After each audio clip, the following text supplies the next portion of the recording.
Oh, we'll be.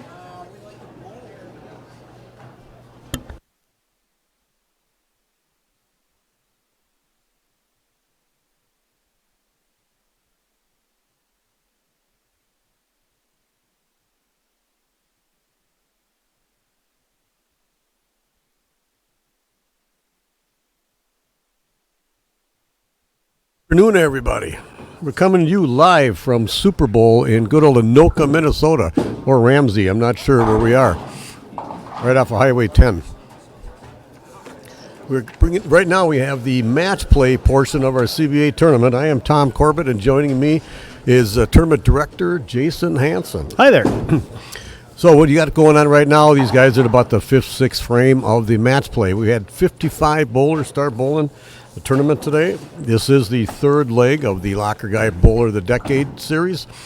So we have a little bit different formats on these. We only take the top 12, even though of the 55 bowlers, you still cast 18, but only the top 12 bowl this match play. And the way this works is you're not just bowling the person on your pair, you're bowling all 12.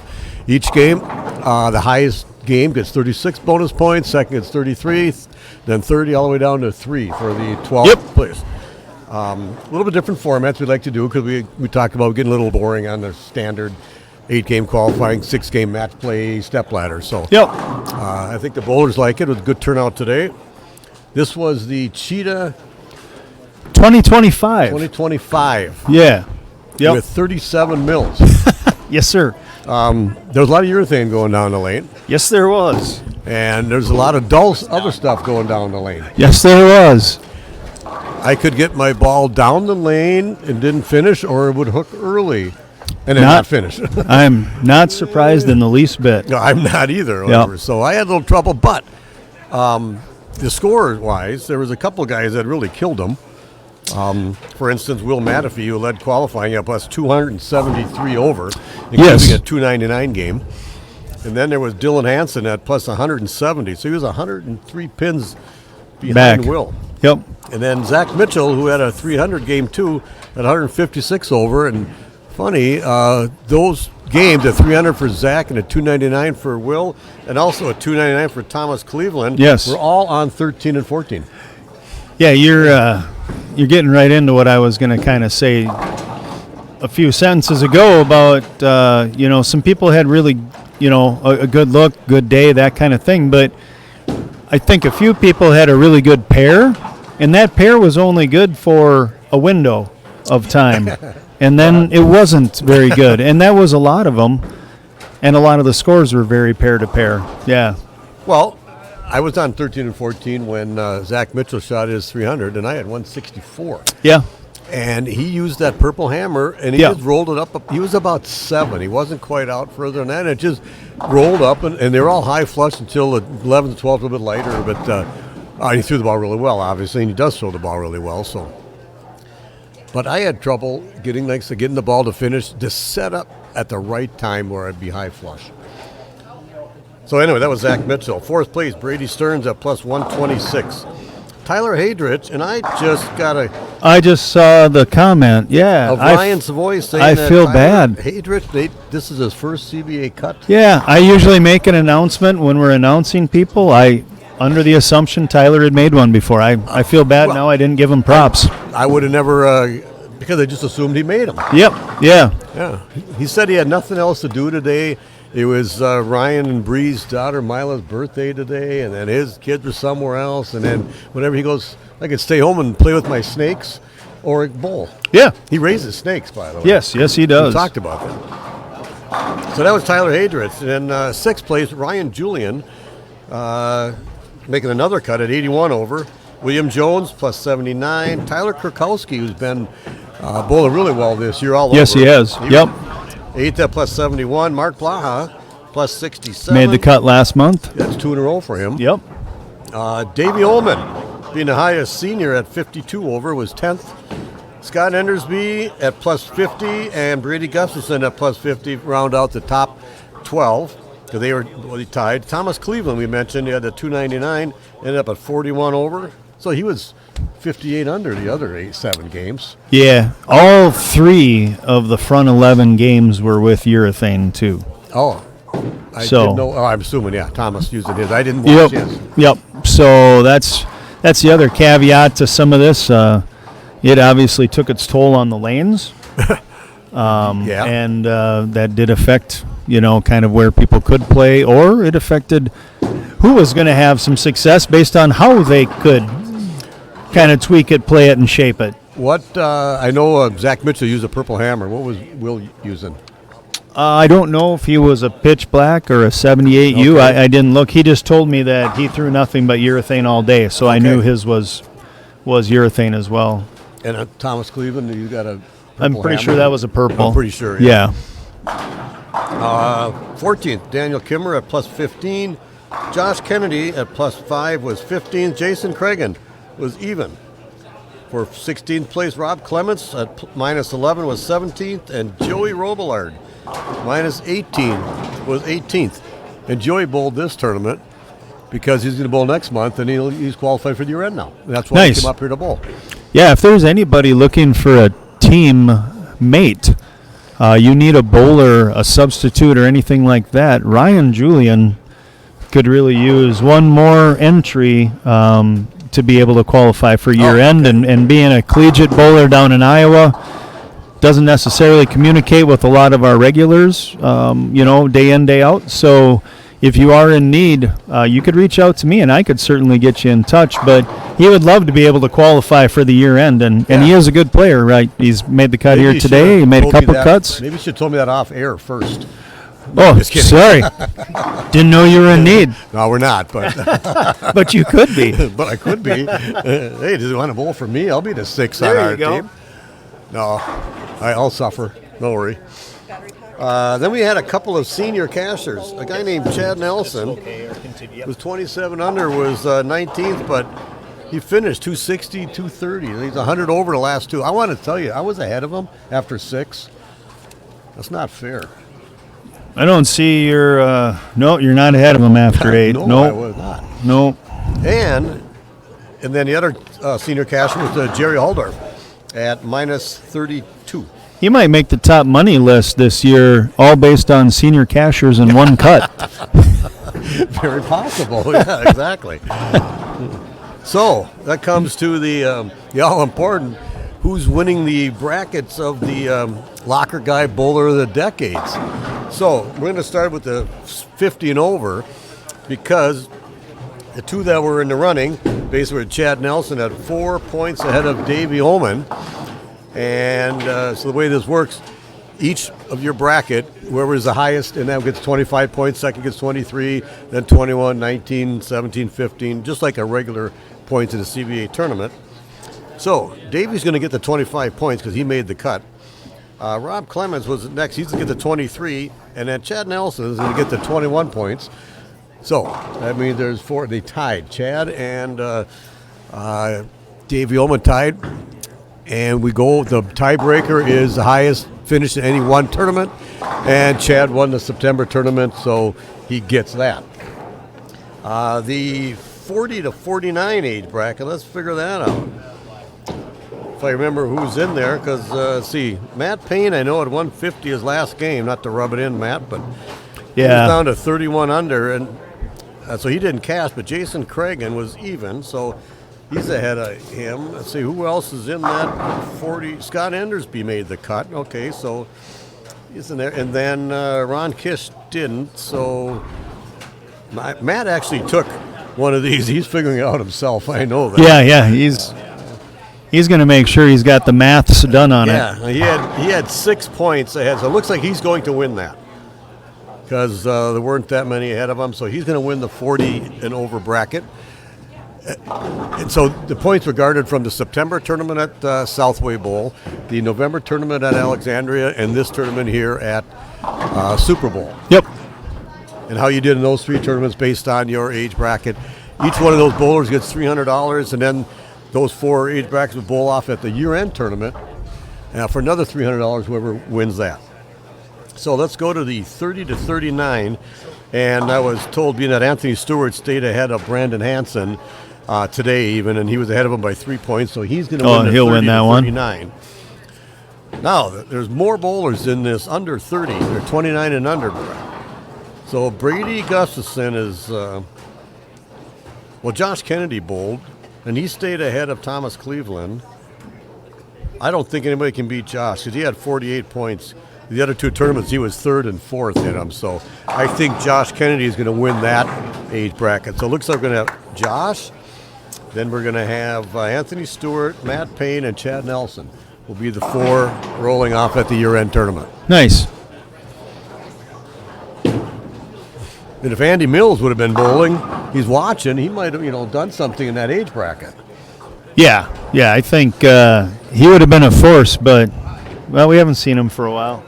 But at least he's watching. I think he's been battling some injuries and things like that, so there's been some things going on with him that have kept him away. We saw him when we were down in lacrosse. Yeah. Yep. What was that tournament? What do you call that tournament? The lacrosse? Lacrosse Open. Yep.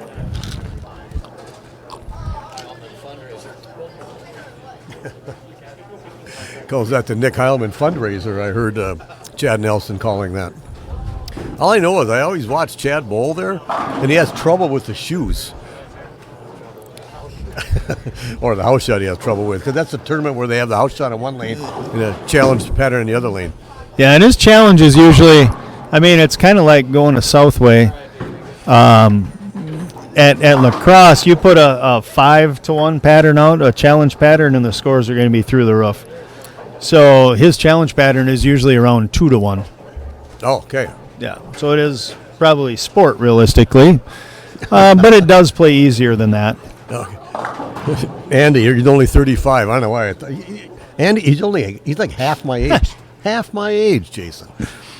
And he doesn't have anybody to give him a ride. Nick's got his new job, career, business opportunity that he's busy with and that. Is there nobody else? What about Rob Warren? Why can't Rob Warren drive you, Andy? Or is he not allowed to drive? Maybe he's not allowed to drive. Well, maybe he should just move up to the cities. Oh, now you're thinking. That's what I was thinking.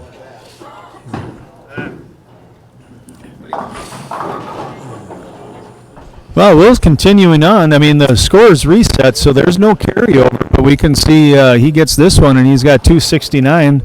I'm pretty sure that's going to be well up there. Well, I'm looking across here. There's a 217 on 15 and 226 on 60. Yeah, I see 22, 220. I see 40 and 30 to the right of me. I see a Okay, so so he should probably start with 36 bonus here too. So he'll be over 100 over after one game.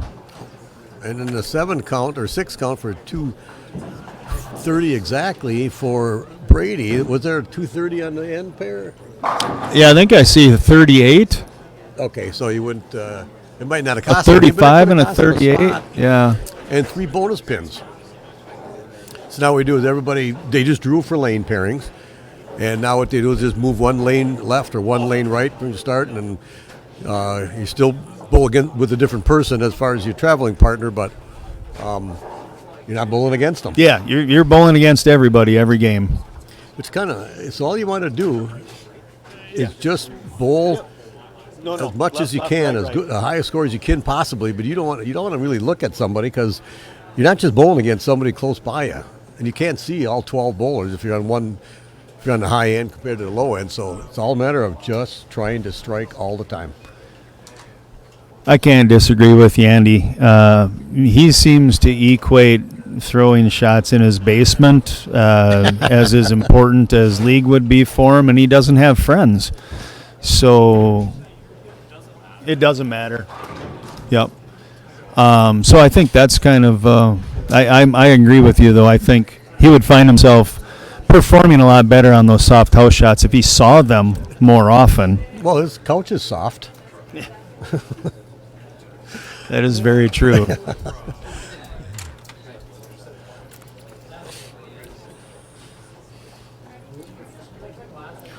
Well, the crack staff took a break here to grab a little food, so I'm going to run down and grab scores. I'll be right back for you. So my question is, when they're bowling on, as I say, they started on the left lane and they go to the next pair, they're going to stay in. Start on you really should start where you finished. Yeah. So start on the opposite lane, but going like left, right through, yes, and that, like match play. All right, got it.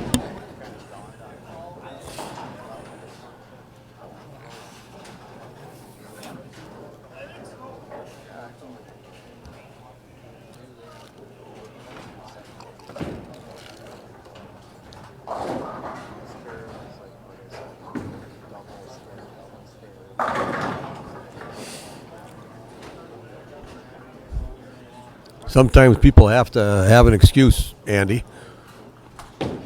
Just kidding. All right, I get to watch Scott Endersbe, who I've always said has that really high backswing, and then it comes out of that ball so soft and about 100 miles an hour, 100 revs a mile an hour. Let me start over again. 100 revs and throws it probably 20 miles an hour. Will Manafee is over on 19 and 20. You'll see that ball go down the lane. That's Will. And I think he's still using that same 78U. And he getting that ball to tip over. And I didn't see him on his 260 game, but gets that ball to tip over and they just kind of fall easily. Do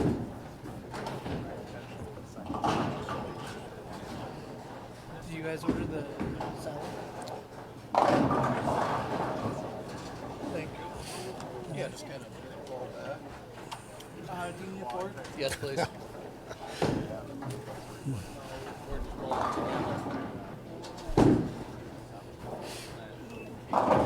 And Scott didn't get that one to tip over, left a 2-4-5.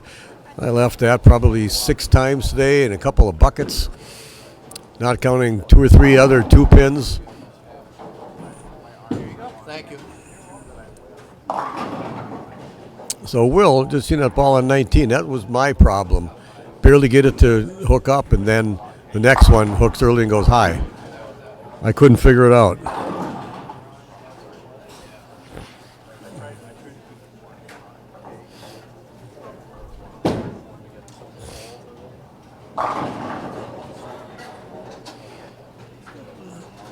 Davey Ullman over on 21, started out with a double. Looks like Will's using the same ball for strikes and spares. Brady was using urethane for a while today. He was using the level for a while. I'm not sure what he's using now. Journey. He's in the Journey now, so he's It's a slower ball. got the 7 out.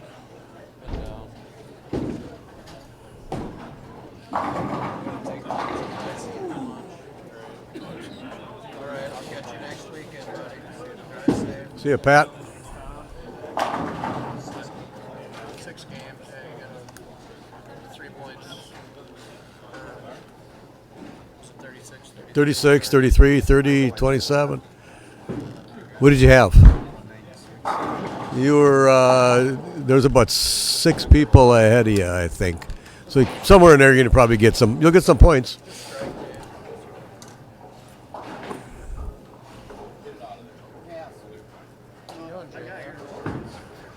I know it seems like 100 revs at 20 miles an hour. Kind of kidding on that, but comes off his hand so fast.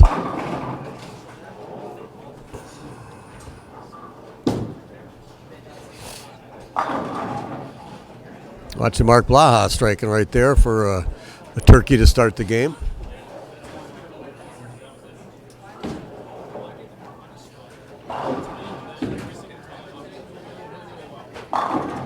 Yeah, Brady got that one to face up a little better for a solid strike on 17. Let's watch Will. I'm not exactly sure whereabouts he's playing on the lane. A lot of people are starting it right around first arrow. Some 6, 7, 8-ish, but throwing it out towards the channel.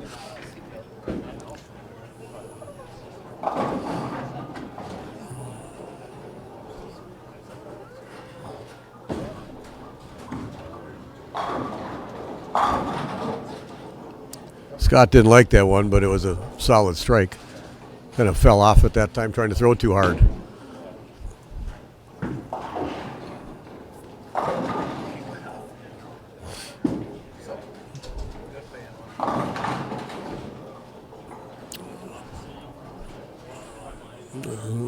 Will's looking a little perplexed down there.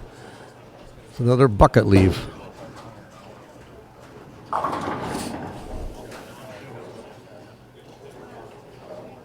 Dr. Bill Fabian is watching. I know it's a long drive for you, but you should have come up here and bowled this. Are you going to bowl next weekend, a classic bowl in the MSC, Bill?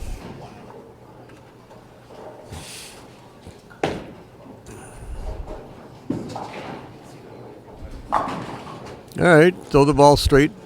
Pick up that bucket.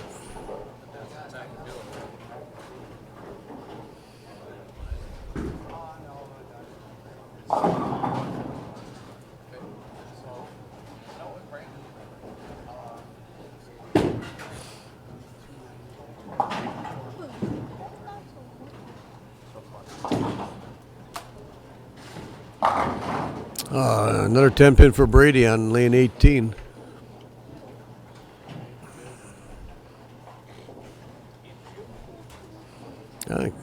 See what Will does here after being light a couple times.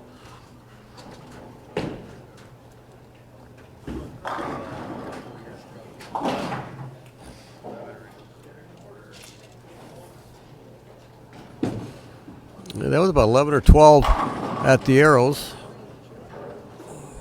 I don't know if he moved in or didn't get it so far right. I couldn't tell from the last shot.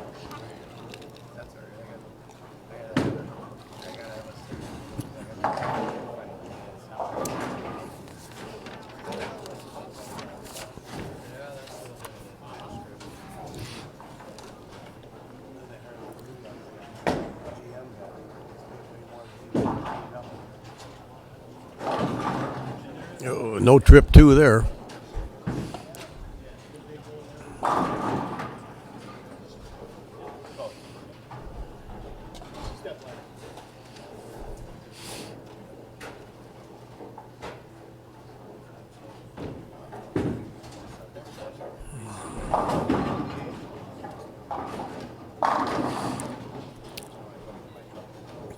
A solid strike on 17 for Brady. I don't know if you like that one or not. It looks like he got it too far right.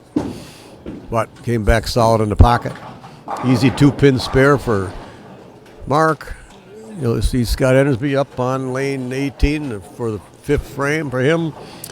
And we, as we suspected, Will Matterfee gets the 36 bonus pins. The crack staff was eating, so Jason had to go and get all the scores himself. That was hard work. He did that pretty fast, I would say. Efficient. I've done it before. Oh, yeah, you have. So looking at these scores, Ryan Julian only having 185 for 11th highest score. Yeah. And Tyler Kurkowski with 180. So they get the bottom three. But the Will Matterfee with 269, Zach Mitchell 236, Brady Gustafson 235, Brady Stearns 230, Scott Endersbe 226, Dylan Hanson 222, Mark Blaha 220. William Jones, 217 was 8th. Yeah. That I wouldn't have expected those highest scores, actually. Davey Ullman, 196 was 9th. He gets the 12 bonus pins, and then Tyler Hadrich, Ryan Julian, Tyler Kurkowski. So this can change in a hurry, though, for the guy who had the, say, 260 and say, he gets those 36. What if he gets, gets only 3 or 6 or 9? Yeah. I think a lot of what you saw right there is 5 minutes of practice, for the most part. Not across the board, but for the most part. I think you saw 5 minutes of being able to get lined up on your pair. Right? I've always said that. Because the scores were going down. I mean, the scores had been going down all the way up until Game 7. They went up a little bit, and then they came back down Game 8. So, right. Well, so they weren't averaging 200, or well, I guess might have been averaging 200, were they, each game? You don't have the averages per. Oh, I don't have it at the bottom. There, but no. Well, they actually they had to be because the field did not average 200. That's for sure. No, not at all. No. Just looking at the cut score though, and following that as you go through. So after 4, it was plus 35, and that was slightly up from 3 across the board, top to bottom, 1 through 12. And then Game 5, it went down 4 pins. And the only one that went up were the top 2. Okay. Game 6, the top 2 both came down, and the overall bottom number went down by 10. Okay. Right? So they started to get a little harder as we got towards the end of that qualifying. So I really think what you saw here was they came out, they got 5 minutes, they were able to kind of get lined up. And maybe some of it is we allowed surface change, so maybe some people touch surface. And with urethane, that's important because that oil is going to stay on the shell of it, being able to give that a new surface. So I think you see a combo of factors, but overall, I think whatever you see is going to be short-lived. And we're going to start getting back to, I really felt like this match play was going to get kind of ugly with the amount of urethane that had gone down, the volume that's in the middle of the lanes. And it's not just the middle, but the overall volume that's out there. That's out there, 37 and mils, the only friction and the only friction we started with was outside of 5. Right. And, well, end of the pattern. So, anyways, I really expected this to be a little more ugly. Well, so I think you're seeing a little surface change and a little, I got loosened up on a lane. But I think by game 3, we're really going to see this go back the other way. I think you're right. Because I've always said that your first game should be your, not your highest, but after in shadow balls, you should be lined up. Just because you get all that practice and 5 minutes, and even if we get 10 minutes to start the day with, and for sure, you should be lined up. Then you go to another pair. Some pairs are better than others. And there was hardly any break. We got them into the match play portion within within 10 minutes of the last pair getting done, So that was quick, too. So a lot of them, especially if they're maybe a little bit older, they sure didn't stiffen up or anything like that. But besides Davey Ullman. They're all young guys, Jason. You're right. Well, there's some 40-year-olds. Endersbe would be older out of this group, I guess. But, yeah, you're right. They're all pretty young. Well, yeah. You got Zach Mitchell. Then you got Brady Gustafson, Tyler Kurkowski. William Jones. Dylan Hanson. Yeah. Brady Stearns. Matafee. Ryan Julian. He's got to be the youngest. Ryan. He's the only one in college in here, I think. I guess Brady is maybe close. Gustafson. Brady Gustafson. Gustav. They call him Gusto. I call him Gustav. Isn't that the goalie for the North Stars? North Stars. For the Wild. The Wild. Yes. Well, watching this game, so Will Matafee had 269 his first game over on 21-22. He's over 19 and 20, and I mentioned you're gone. He looks a little perplexed. The ball, he left a couple of light hits for a bucket, then he went through the nose, and so looks like I was bowling out there. That's what I had all the time. Well, and he's still in urethane. Yes. And so I don't know if that is a little part of it too. I think some other people have moved on from it. They threw it for a little bit, as long as they could, let's say, but then eventually, kind of said we're moving on from it, went into resin and jumped in a little. So, well, I'm going to watch Will a little closer. I watch him from off to the side here, but I thought he got a couple out too far and he left the bucket and another light hit. And then I thought he moved in. He should be right around 10 or 12, 11 or 12 at the arrows, I think. But he looks like he's looking at his feet and he's going to adjust something here. Because I think he was getting too far out down the lane with that ball and it wasn't hooking back. Well, it was right about 10. 12. Okay. Yeah, I'm a little closer to behind him here, I guess. But, yeah, that looked pretty close to about 12 at the arrows. I'll be able to see a little bit easier here. He's almost right in front of me. Yeah. But he's still using that 78U urethane, and Ryan Julian still uses his purple hammer. I don't know what Zach Mitchell's using. Tyler Hadrich, I'm not sure if that's a urethane ball or not. I can't tell. That's what it's kind of reddish. No, now. What he's using now is. I was going to say he's about to put a Zen away.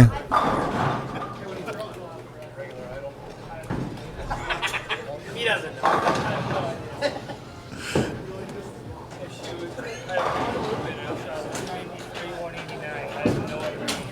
Yeah, that was right at about 12-13. That one is actually a little bit inside.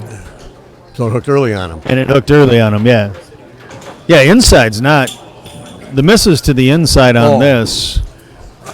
Speaking of that, you're lucky if you're going to hit the head pin on a couple board miss left. I saw 3 times today where a right-hander got it in and picked off the 7-pin only. Ooh, yeah. And then I'm not going to mention this one bowler's name, but we were down on like 5 and 6, and he left us, just picked up the 7-pin, and he's standing up there, and the guy goes, "Hey, you don't have a full rack." Oh, I heard this story. Yes. And he says, "No, I just got one. I just got one. I'll own it. I just got one." Yes, I remember hearing that as I was down. Yeah, it was kind of getting funny. scores. Yes. I think I'm hearing some air hockey behind us, Jason. There is air hockey going behind us. It's kind of a fun game. I'm a big fan of air hockey. Keep your left hand, or what are your hand off the. Yep. Don't hold on to the edge, man, because you can get hit there. Don't expose the knuckles. Right. Yeah. Well, there was some talk on 17 and 18 how there was too much difference from one lane to the next, and these guys on this pair seem to be noticing that, because there's not, between Scott Endersbe and Brady Stearns, nobody's really striking, and Scott's got a couple opens in a row. Now that could be a thing, I don't know, lefty, righty, maybe, if you're playing way out and you're on the left lane and you're not used to standing that close to the ball return, maybe you're not out as far on the left lane as you are in the right lane.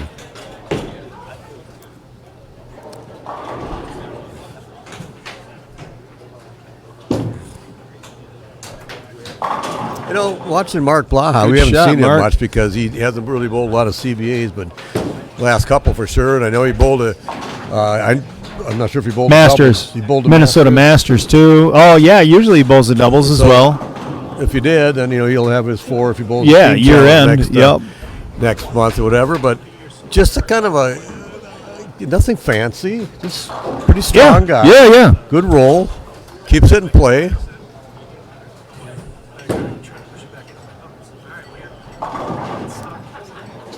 Well, and the more you bowl, the more experience you get on the shots, the more cuts you make, and he's starting to experience that now too. Like we've always said, good controlled shot there, Scott. We've said there's a lot of bowlers in this Twin Cities area, especially, who should and could be out here bowling the CBAs. For sure. And don't, for one reason or another. A lot of it is they don't think they're good enough. Matt Payne's always talked about that, where he didn't think it was good enough, and then he bowls, and Chuck Hazlett talked him into bowling, and the first one he won it. Yeah. He's been hooked ever since. We made him president. Now he can't go anywhere. Yeah, now he's stuck. Yeah.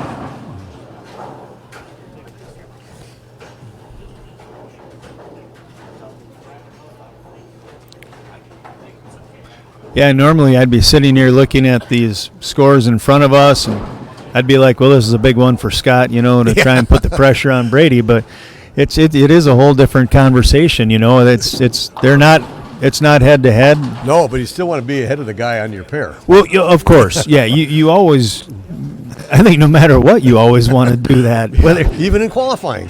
Oh, shoot, even half the time at your team events, you want to be the bbest guy on the team too. So I mean, you're always looking at just trying to be the best. So you're right. You do want to beat that guy on your pair.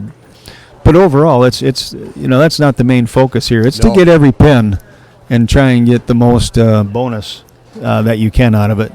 Well, I'm just looking. Tyler Hadrich had 189 or something down there. As he came walking by, everyone open, and 225 looks like for Ullman. That was Ryan Julian, and 206 for Davey Ullman. Oh, that was Ryan. I got you. Yeah. And then Zach Mitchell's going to have 197, 8, something like that. Yeah, Will's going to be in the 190s with a spare here. So Mark with a really good game. One of the better chances I see right by us here. Well, I'm looking over at 15 and 16 are 202, and then there's going to be a max of 202 for Tyler Kurkowski also. Yeah. 188 for Ryan, or for Scott Endersbe. So yeah, I think we're looking where Mark can get away with 36 bonus here probably after this game, and he has a chance at 250 is still available to him. So that would that's a really good game. That jumps you up a lot. Yeah, and currently in 7th, so not in a bad spot. Oh, and then Brady Stearns gets that 9-pin to fall off the back of the lane. Keeps him alive for 218. He needs this one to pass one person here. No, actually, he could pass. Yeah, one more person. 192 for ball, Will. But he changed balls too. I don't know what it was, but it wasn't that 78U. Yeah.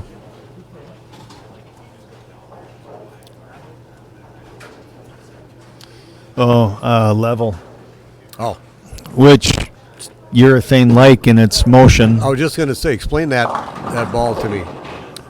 Well, the design intent would be to put it in between a pitch black urethane and the IQ Tour Solid, or the IQ Tour Edition, right? Okay. Without being a ball that is, let's say, considered the low end, like the Tropical Surges, with a weak cover on them and super basic core. It's got a really high RG core on it. It's like 2.58, somewhere up in that range. And then it's got a really low differential. So high RG, try to make the core push the ball down lane further. Low differential, try and make it really nothing down lane as well. Okay. So you're supposed to produce a really long and smooth kind of motion, where urethane would be, for guys with a bunch of hand, long and smooth. Yeah, okay. Yeah. Well, in other words, not for me. I don't see it necessarily going in my bag anytime soon either. Yeah. And watching Mark Blaha leave a solid 9 there, it cost him, 21 pins. Yeah. Yeah. He's still going to get the 36. Oh, actually, no, he had the first one, so it only cost him 11. But out of the new releases coming out, or that have just come out, this one is still yet to come out. The Equinox, I think most bowlers would find of the average hand speed, rev rate, all of that, would find that to be a really good choice. That ball looks to be fairly impressive. Is it out now? I think it was Friday that it came out, so yeah, should be good for order. Oh, you see, Will, he goes back to that 78U now as he's moving to 17 and 18. So, and it could have been the pair for him they didn't like at all at 19. But for he sure, still got 192 out of it. That was probably pretty good because it was clean. He could have had 170 easily if he would missed a couple of those pairs because it wasn't lined up at all. Well, he moved in quite deeper also, and he might have had some old information that he thought it was hooking a lot more. It looked like he moved in quite a bit, or he just lost it, like we talked about. He missed it at the bottom.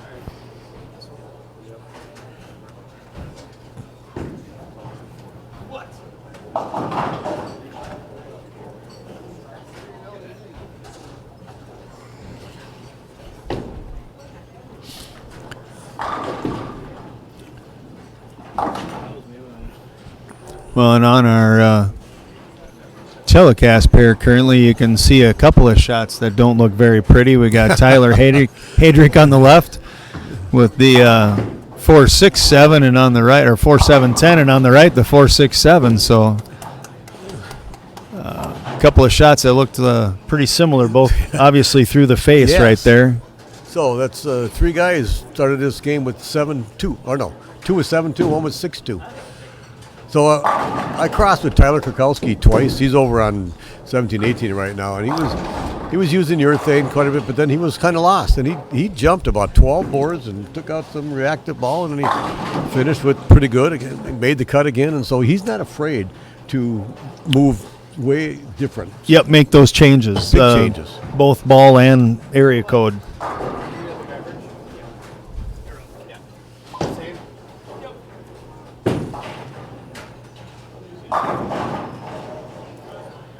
Tyler Hadris comes over and tells Jeff Walther, "Hey, I need something to drink. I had 180, and I just had a split. You're up. Your turn to buy." So Jeff says, "Okay, I'll get it." They might have something to do with their teammates on the. Yeah, I think they know what they drink. Bush Latte is what Jeff Walther was drinking. I know that. Big 16-ounce cans. Yes. Which really I believe that would be no. I think that would be 2 of them coming now for them. I think one Tyler each. was drinking Miller Lite. Oof. I'll have to talk to him. Oh, that's a good break for Tyler right there. Yeah, that was. Especially after the first frame. Yeah, I got this picture in my phone, and it says, "Tell your friend to drink more water." And it's a picture of Coors Light can. Look, there we got Chad Nelson. Crack staff. Getting scores. Yeah, crack staff. The only thing is we need him to move a little bit faster than he does when he's bowling because we need to score his quicker. Yeah.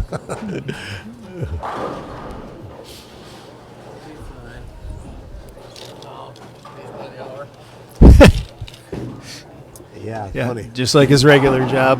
Yep. Pays by the hour and he milks it. Yeah. Just like Monday through Friday. Paid by the hour. I haven't got paid by the hour, and I couldn't tell you the last time. The gals are on strike. I don't know. Even Dave Ullman comes up here and says, "You got anybody better that can get scores?" the best you can get.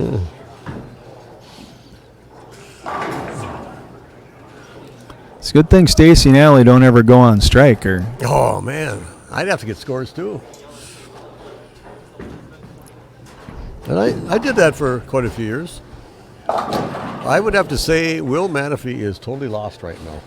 Yeah. Yep, I'm going to agree. He's off. And I kind of believe that it's an area code and a type of ball change. I think he's trying to stay with that level, trying to stay close to what the urethane look has been for him all day, because obviously it was really good. Yes. But I think it's going to be a move a couple area codes left. Probably end up, I would think, grabbing a overall much stronger, a high, a big ball, so to speak. Both cover and core. Moving in, and his ability to shape it with his hand, right? I think that's probably the move that he's going to need to make. Well, I'm not sure what ball we saw Mark Blaha just a second ago for a turkey, and he's right around 10, 12. The ball's not overreacting, and it fits through the pins really nicely. And if you look and see what he's using, I'd like to know. Well, I wanted to say I think that's a black hammer. Oh, it is. Okay. Potentially, or something along those lines.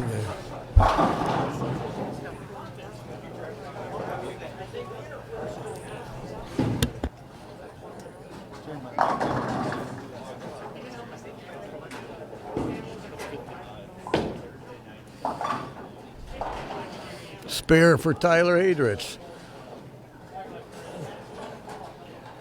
Well, the camera flipped over now to 17 and 18 here, and Will did change bowling balls and left kind of a half 10. He should pick this up. You'll get to watch Tyler Kurkowski on lane 18 in a second here. Like we mentioned, Tyler has been bowling well lately. He made another cut here in the CBA. He did win the Twin City Masters back in was that? I think it was November sometime, whatever, for his first title in these tournaments. So he's doing well. Alex is correct. Yes, that is what that is. The 78D Black Hammer Pearl. Okay, so it's not urethane? It is urethane. It is urethane. That is urethane, yes. So it's a black pearl hammer urethane. Correct. Really? As you watch Tyler throw a nice high flush strike on 18. Well, Hammer does seem to have the technology or whatever, if you will, right, to make the pearl urethane. The purple pearl is pretty iconic for a urethane look. This one just meets, the black one meets the PBA standards. Standards, yeah. Yeah.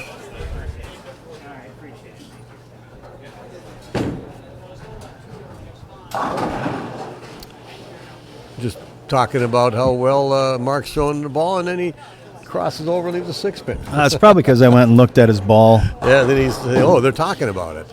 Yeah. Davey Ullman had the front 4 on lane 23-24, and then just left a 4-6 in the 5th frame. Mark right away just said, I swear it's legal. Said, yeah, I wasn't checking that. Nope. Hey, no 10-pin there. Yeah, a little shaker 10. I should, my brother, I should give a little shout out to my brother Larry. He doesn't bowl, doesn't watch. He's not on Facebook, but it's his birthday today. Oh, So happy it's birthday. my younger brother, who's 62. A pretty good bowler himself. Maybe not at this, it was never at this level, but he does average 215 to league. And he had, he subbed for me when I was on our cruise at Classic, and one day he had 760. Oh. And I'm going, well, you want to just bowl for me all the time? Yeah, no doubt, right? Right, exactly. You could be a regular? I had 630 I had with like 2 open. I can't strike the next week when I came back.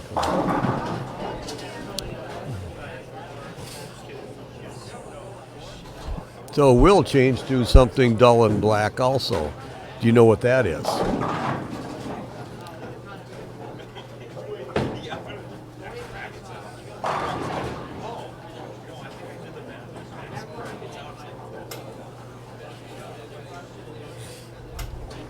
Yeah, that's that level. Okay, I see it. Thank Right you. about 15. Oh, he slaps him out of there. Could have been anything. And he only brings one for us to share? Go ahead. Man. The crack staff gives us 2. Yeah, well, he has to learn. Well, we were right. Blaha actually got the 36. Oh. It's a little harder. There we go. Yeah, Ryan Julian second with that 225. Then Ullman with the 206. Wow, was third. Third. Yep. And then 205. And 202. And that rounds out anything that got, two 202s. There were 2 202s, So, man. they actually split those points. They don't. Yep. So- Yeah, they didn't catch that. It would be 1.5 or whatever there, somewhere in between there. So yes, I knew that happened.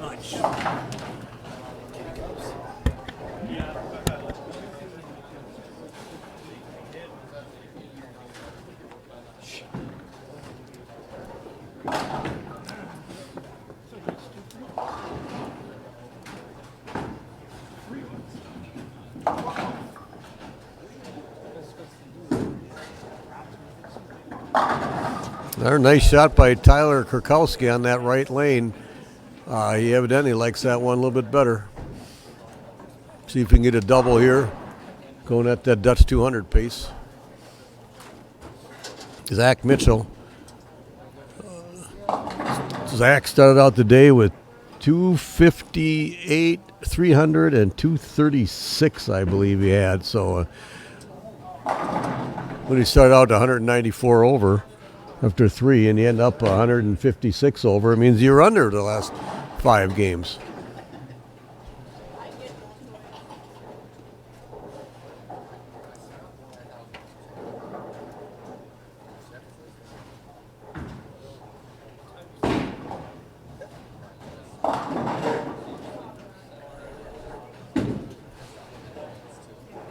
Nice shot, Tyler, for a double. Broke up that Dutch, which is a good thing.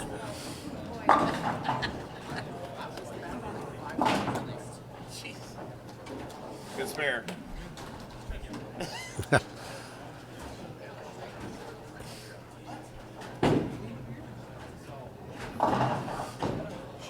Mark Blaha leaving the 6, 9, 10, and just put the 6 around it.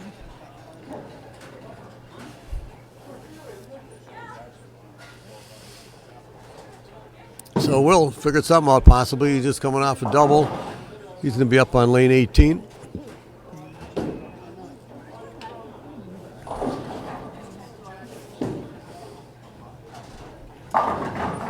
Yeah, it just didn't quite start up. I think he knew that too. And talking about Will on lane 18. He just hung out there a little bit too long, left that dead 10. It's about Zach Mitchell playing just about 7 or 8. Nice, high, solid flush strike.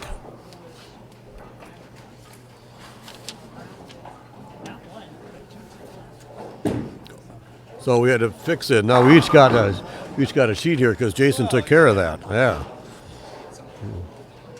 Being that there were two 202s last game, they tied because it's 36, 33, 30. You know, goes down 3 points, 3 bonus points each game.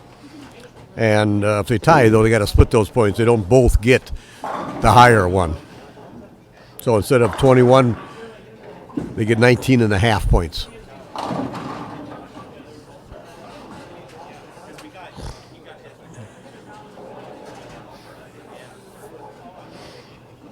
But after 2, we were kind of reading off the scores. Mark Blaha leading, Will Matafee second, Brady Stearns third, Zach Mitchell fourth, Dylan Hanson is fifth.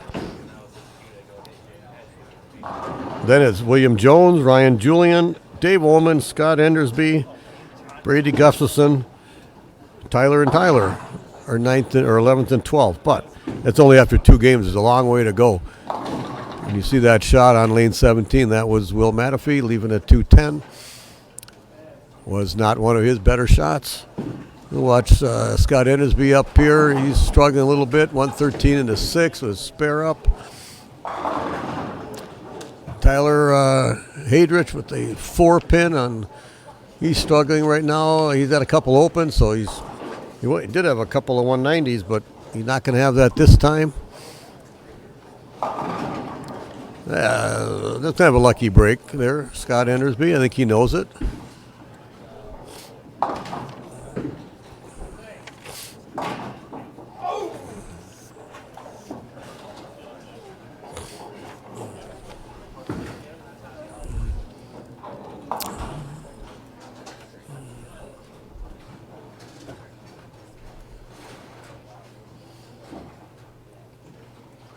So lane 18 is going to be Tyler Kurkowski. He's got a double up. Just struck on his last shot on this lane. Actually, hasn't missed on this lane yet. Oh, spoke too soon. High flush, solid 9. I think he left one of those and I was crossing with him too, but he still leave 9 pins no matter what. The ball's high, like he got the 4 out sometimes. Or unlucky that something didn't knock it over. 4-pin for Zach Mitchell.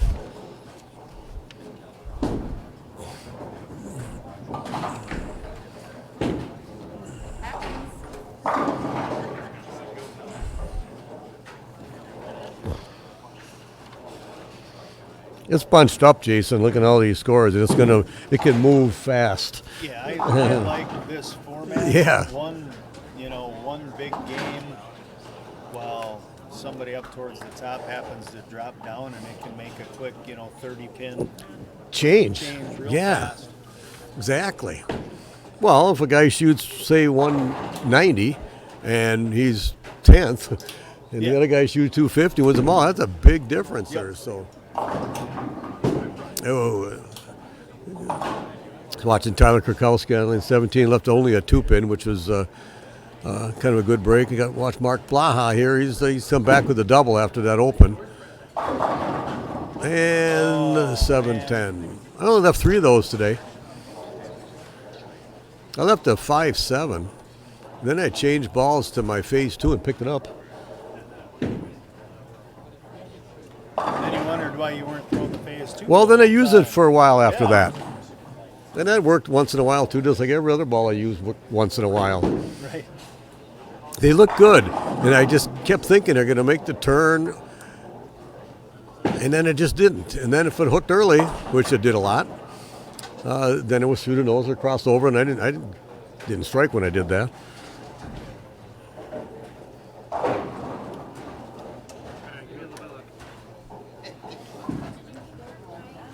No.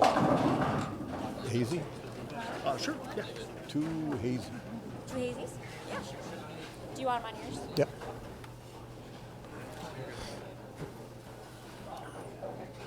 Where'd you get that can, Chad? My car. Okay. The pop machine's broken. The pop machine didn't have Diet Mountain Dew. You can drink the Butch Latte with Jeff Walther over there. Lane 18 there. He finally kind of had one go through the pins the right way and read the right way.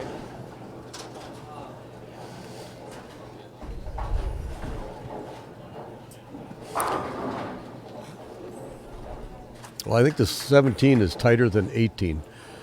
And everybody keeps going a little bit light on that lane. I really want to say that we used that pair in the step ladder last year.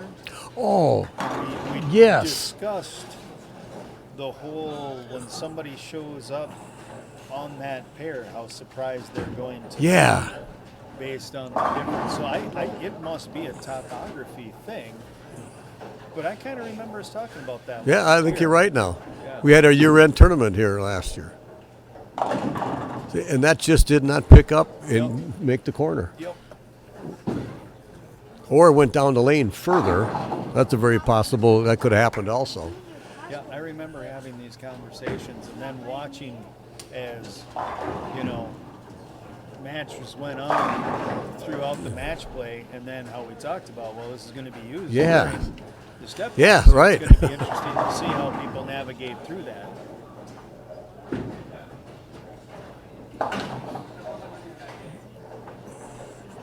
Will Matafee You is, can see in front of us, I mean, Blaha is going to max at 213, and you've got 177 max for Tyler here. Davey Ullman at 209 over on the 23-24, so William Jones maxes at 204. You got Noah's going to max at 190. I do see a 247 on 16 oh, in the potential 230. Brady Gustafson had the 247, And a 230 could go with it here on 15. and that's Brady Stearns. Yeah. Otherwise, boy, it looks like most games are 2-0 or below. Well, 223 for Scott Endersbe. Oh, yeah, I missed Yep. the cameras are in front of me. I couldn't see. Exactly, yeah. Thank you. Zach Mitchell strike there. You get up to 238. That'd get him right now into second place. He needs this one to pass Brady Stearns. I know Brady only had 222. Another half 10 on lane 17. That's Tyler Kurkowski, and the ball does not finish there. They're within 7 pins of each other too. Brady. Okay. And Zach. So they're a tight race at the moment. So- Both inside of the top 5. So this is actually a huge strike. Not only gets him 10 more pins on his game score, he gets 3 extra bonus pins. Yep. And it could be 6 more bonus pins. You don't know who else is going to be up there. So Correct. Mark Blaha with 203. Right now there's 1, 2, 3, 4, 5, 6 ahead of him. Yeah, his two teams just dropped Yeah. into that. Okay, just in time to watch Tyler take out that resin ball and got it right out to the one board. I think his mom's back here watching, got all excited and nervous. I thought it was going to go in the channel. Then it strikes. Well, that is the She must not have watched him much.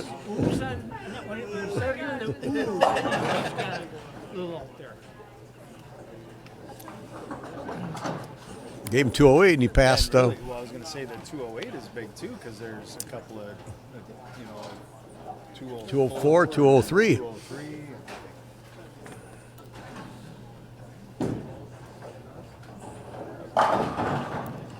I like the format as well because the big changes can happen, but along with that, I think you keep people too a little tighter Yes, within each other because it's not 30 and 0, correct. right?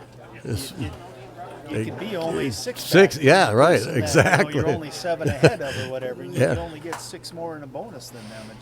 I think it keeps it a little tighter throughout it as well. A little more drama. We all like drama. We from all this side of the from this fall side line. of the fall line and the cameras. Yeah.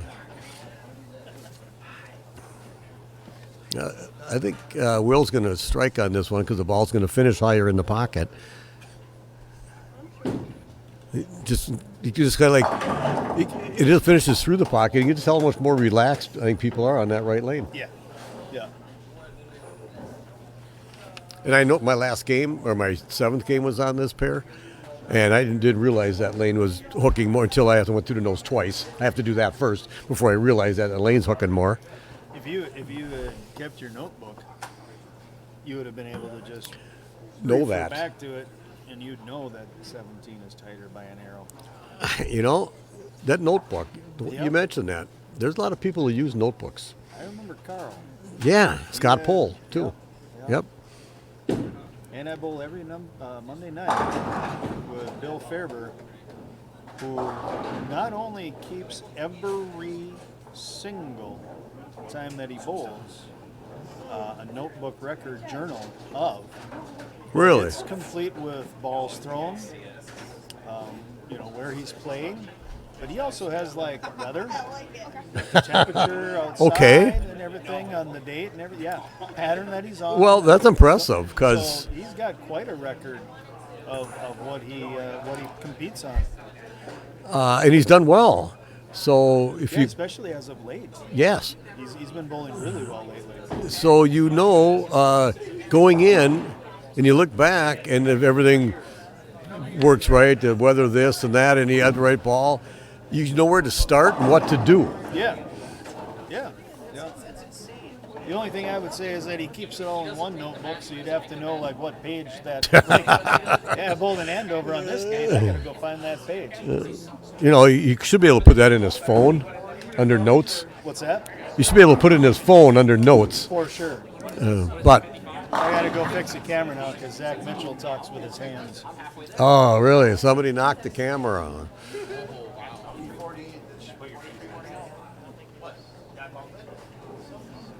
Somebody was talking with their hands and bumped it. We have it on camera. Who did it, Zach?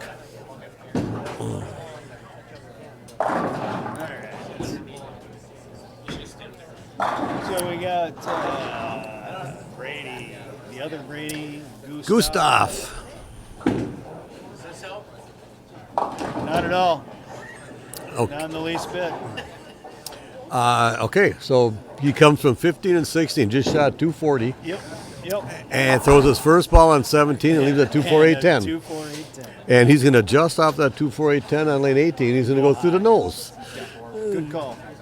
We'll We're see. going to start seeing this all over. See, now that we remember it, Yeah, now we're looking for it. and It just becomes so obvious. This year, unfortunately, we won't get the fun of the match play or the step ladder. right, We yeah. got- Oh, we almost had that. We got 19 through 22 earmarked or set aside for that. So Okay. we won't watch the fun of 17 and 18 in the step ladder this year. But we definitely have to remember that for next year again. Put that in your notes. Yep. I'm going to file that away. Yeah.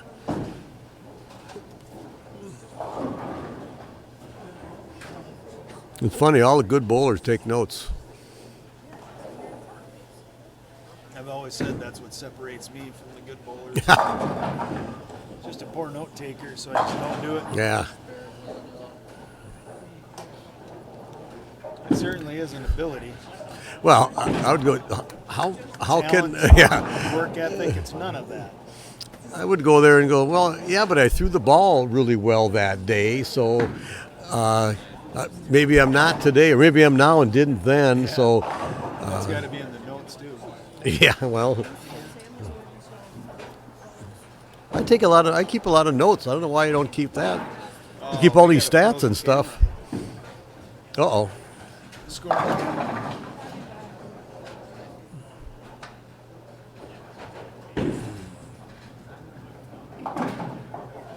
Oh yeah, that score you're seeing above Tyler Hadrich's name is not it's not his score.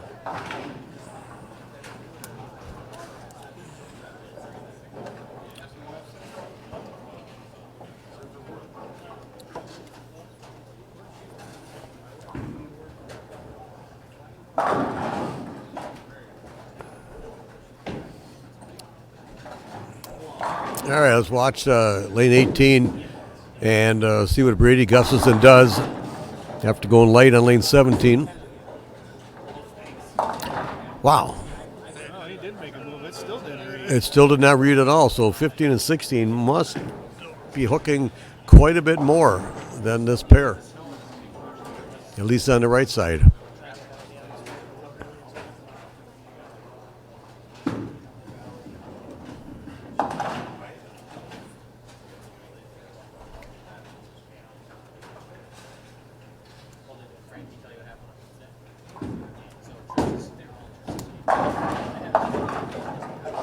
Thank you.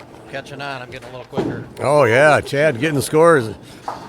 So Dylan Hanson moves into first place by 2.5 points with a 248 game. But he only got to 33 points because Ryan Julian with a 258 got to 36 points. So he moved up to second. Zach Mitchell at 233 got 27 points. Still third, Brady Stearns with that 222 got 21 points. He's fourth. And Mark Blaha only got 9 points, but he hung on. He's still in fifth place at plus 131. So it's 145 and a half, 143, 142, 132, 131. Those are the top 5 scores, and they're all bunched up. Brady Gustafson with that 247, which was actually third place, jumps up into fifth, 114 over. Will Matafee only got to 6 bonus pins, drops all the way down to seventh. Scott Endersbe at 91 over is third. William Jones, 75 over. Dave Ullman, 10th at 71 over. And then Tyler Kurkowski and Tyler Hadrich. Oh, we got them. These are really bunched up here. It'll be fun to watch as they come down the stretch.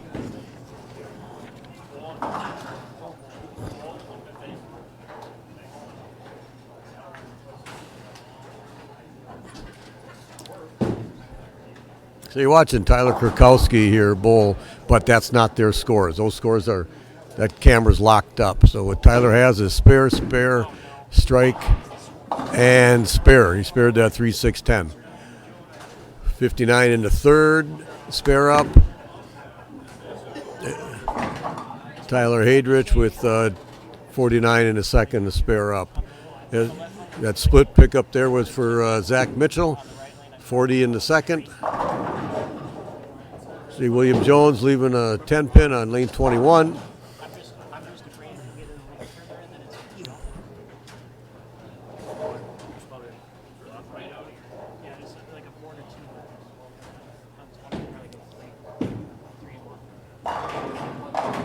Nice shot, Tyler.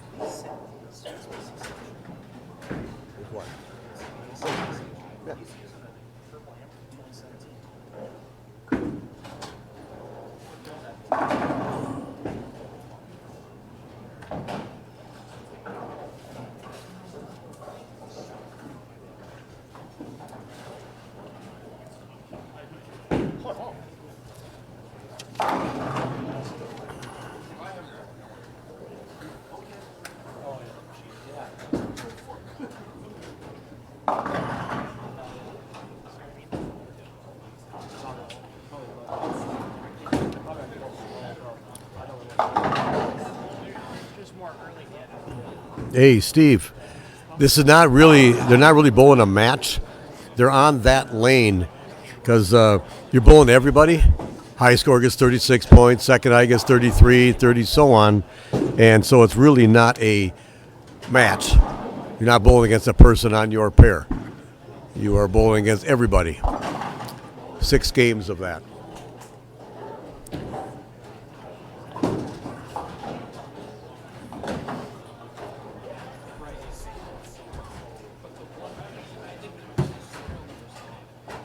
Scott Endersbe going for the 5-bagger here on 22, or 21 actually. And, kind of knocks over that 10 pin. Nice love tap.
That wasn't a very good frame for William Jones right there with that 6-count split and an open after he missed a single pin in the 4th frame. Scott Endersbe with the front 5.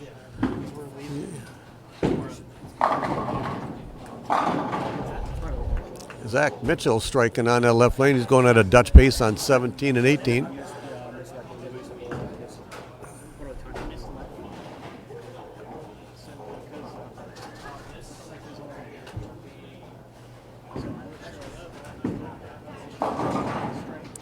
Tyler got that going up the boards on lane 19 and hooked right away, crossed over.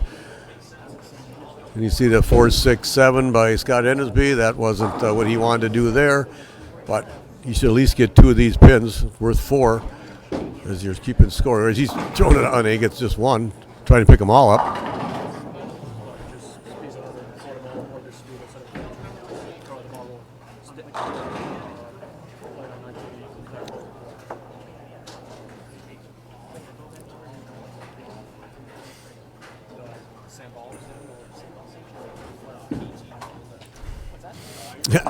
And Tyler decided to try that again because he crossed over for a strike, but it didn't work that time.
No worries.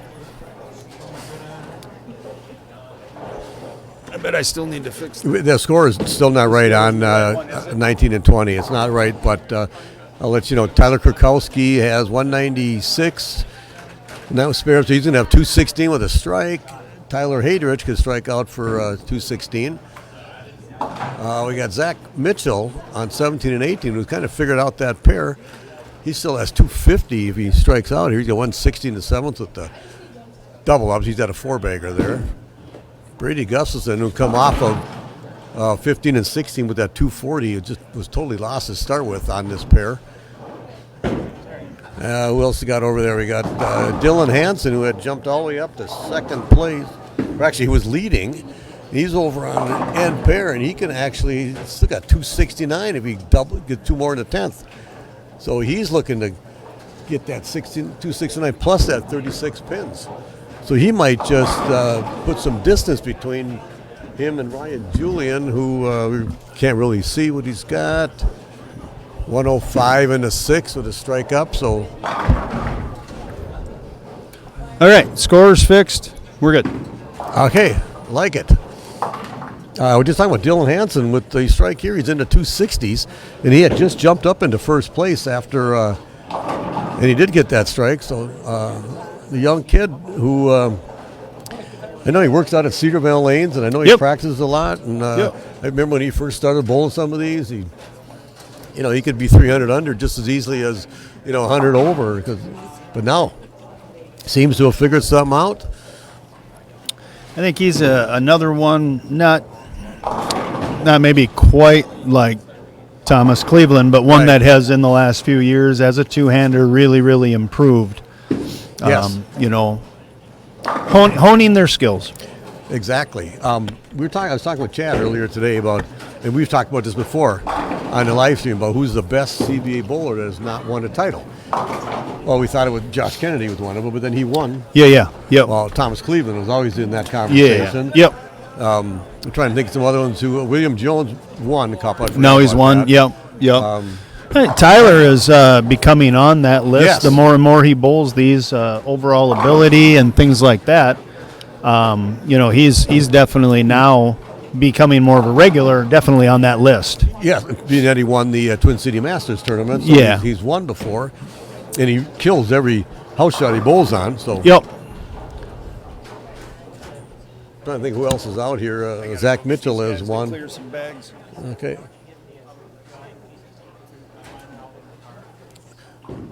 I left a bag in here. I don't know why. And I made one trip out to the car, and I didn't want to make 2.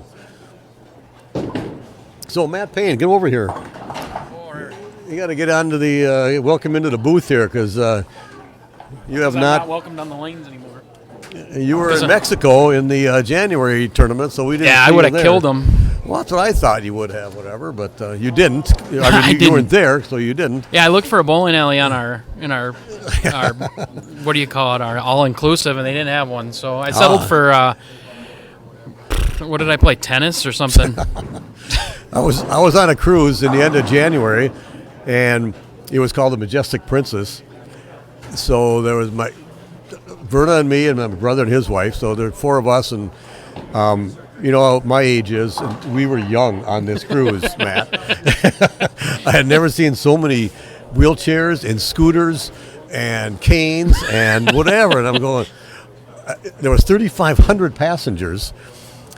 And it was, like my daughter said, I got road rage walking behind people because I couldn't get around them. So, but we had a good time. They had a bunch of stupid games, and they did have a 10-pin bowling thing where they put 10 plastic pins up, and you had a ball the size of a soccer ball. It was kind of rubbery, whatever, and you were like, I don't know, maybe 20 feet away, 15 feet away maybe.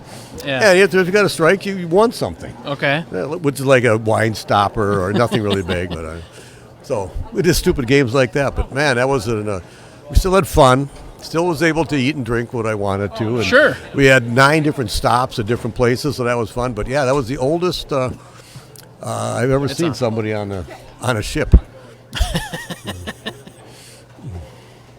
So, man, we were talking before you came in here about the pattern here, which was The you know, Cheetah. the Cheetah 2025. Yeah. Which we knew you had to play out. Yep.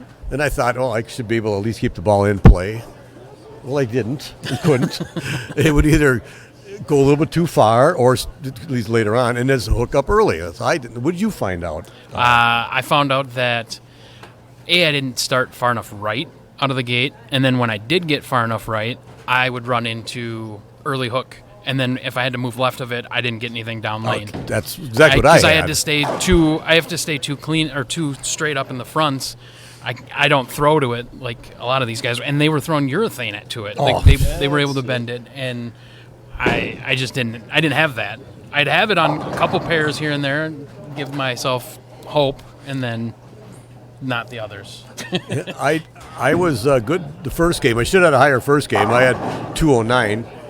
But I had a big 4 in the middle there, whatever. But that was the pair I started on, and it was just I was bowling with Brandon Hanson, lefty, and it was William Jones and Jason Cragen. So there was 2 lefties and 2 righties. So I was able to play right up 4 or 5, and I'll go to the pocket. I started with a 4-bagger and left a solid 9 in there, which I didn't really like, and then I had a 7-10 later, a big 4 later. So I only had 2-0. But that was my best look that I had all day the first game. Yeah. Yeah, I watched Chad struggle. That might be the worst scoring I've ever seen him post. Through 4 or 5 games. It was crazy. Anything he tried everything he had. Yeah. I think he brought every ball out to throw at least once, if not a couple times, and it was crazy. He was left of us, and he'd get it down the lane and wouldn't make it there. He'd get it to the dry, quote unquote, and it would hook early, and he struggled. I mean, he came out of the gate 150, so or 160, 160. And I don't know what I didn't see him the last 2 games, but I was ahead of him after 6. Right. Then I had, I was like 30 under, and he was 100 over. Right. So he'd way ahead of me. Well, so we were down here for game, what would it be, 6? And he went 2-0, and he had started throwing urethane out. Right. Yep. That's what I was right next to you. Yep. And so he got to about the 9th frame of that game, and I walk over to him and I go, why didn't you start this way earlier? And he said he just couldn't get it through the front part of the lane. Okay. And so everything would read early, and he couldn't. And I think he obviously bailed on it a little too early, but he's much better than I am, so obviously he saw something and went with it. And he's also not afraid to try something else and Right. move, like we talk about zip codes rather than just Yes. a board or 2. Because Yep. he had to get a different part of the lane. Whoa, Brady Gustafson throwing one in the channel on lane 19. I don't think he meant to do that, though, either. I would doubt that he was trying to do that. Well, I didn't see many of them because I don't know if the ball really.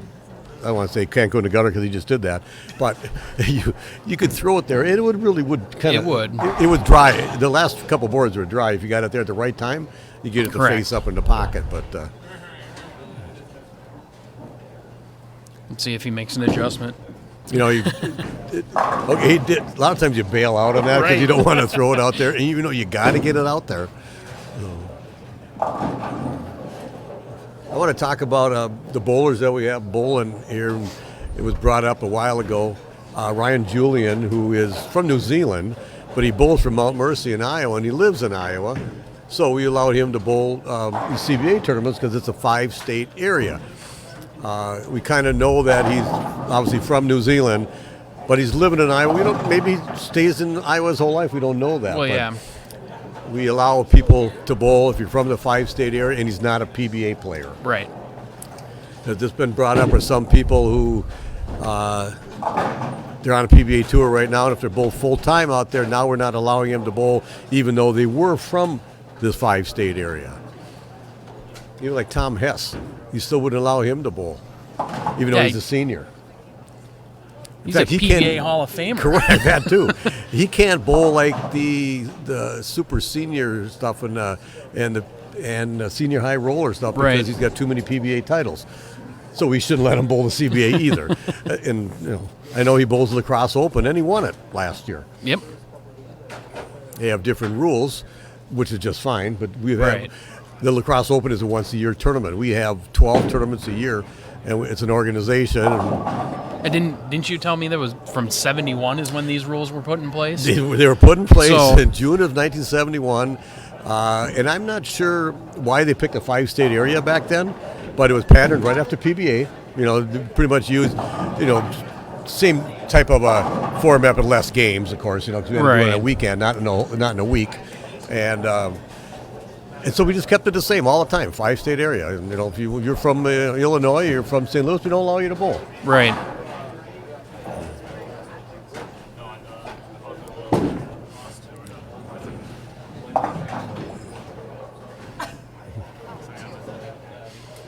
You were second after 3 games there, Ryan. I don't know what you had.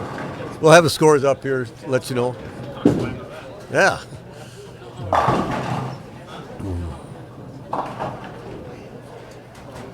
Jason Wagner. You guys in your 10 frames, Quakers. I don't know, bowling 13 would have helped me at all today. Yeah. Well, there used to be a tournament at Elsie's called Elsie's Lucky 13. Oh, yeah? It was 13 All right. frames, but the 4th, 7th, 10th, you got strikes automatically. That was Okay. already there. So what you really wanted to do was strike before or after one. So the 4th and 7th frame, if you struck in the 5th and 6th, you had a 4-bagger in there, so you scored. Well, I mean, perfect game was 390. Sure. Because the 13th frame was your basic 10th frame. 10th frame, okay. So that tournament was so big. They had men's singles, women's singles, mixed, and maybe that's just what it was. I think it was men's, women's singles, and then it was a mixed. Did you bowl 3 games? How many games did you bowl? 3 games. 3, okay. And it was a lot. We'd bowl doubles, and it would go from I think May through early July, because then they would close down for 2 weeks in July. So the tournament ran for 10 weekends or something like that, and we just camp out there and bowl 4 or 5 rounds a day, whatever, and with different doubles partners. Sure. It was a lot of fun. The scores were high, and it was really lanes were easier than they are today. All right, so we just got the update after 4 games, and Dylan Hanson, we had a 269 on the end pair, got to 36 points, so he's 50 pins ahead of Brady Stearns, who's in second at plus 200, and 250 over is Dylan Hanson right now. 250.5. 0.5, I forgot the 0.5. Zach Mitchell at 197, Mark Blaha at 75, Scott Endersbe at 66, Ryan Julian at 161 and a half, 0.5. I didn't know that he was the one that tied with the 202. Well, yeah, there's a couple Oh, ties. okay, so there's been more ties. Who just tied? Oh, there was a tie in game 2. 202, 202, and then And game 4, 202, 202. okay. Well, that's the magic number to tie. Exactly right, yeah. Will Manafee with that 189. He started out with 269 in the first game, and then as he moved left, he was on the end pair, 23-24. Yeah. Kept moving left, or actually he was on 21-22, and he was just perplexed. The ball was not reacting the same way. Well, and I'm sure you got to practice that first game. So Well, you we talked about that. Your first game in a tournament should be not your highest, but it should be pretty good. Pretty good, yeah. You should be lined up. Yep. And mine was my highest game for the day. Mine was not. Well.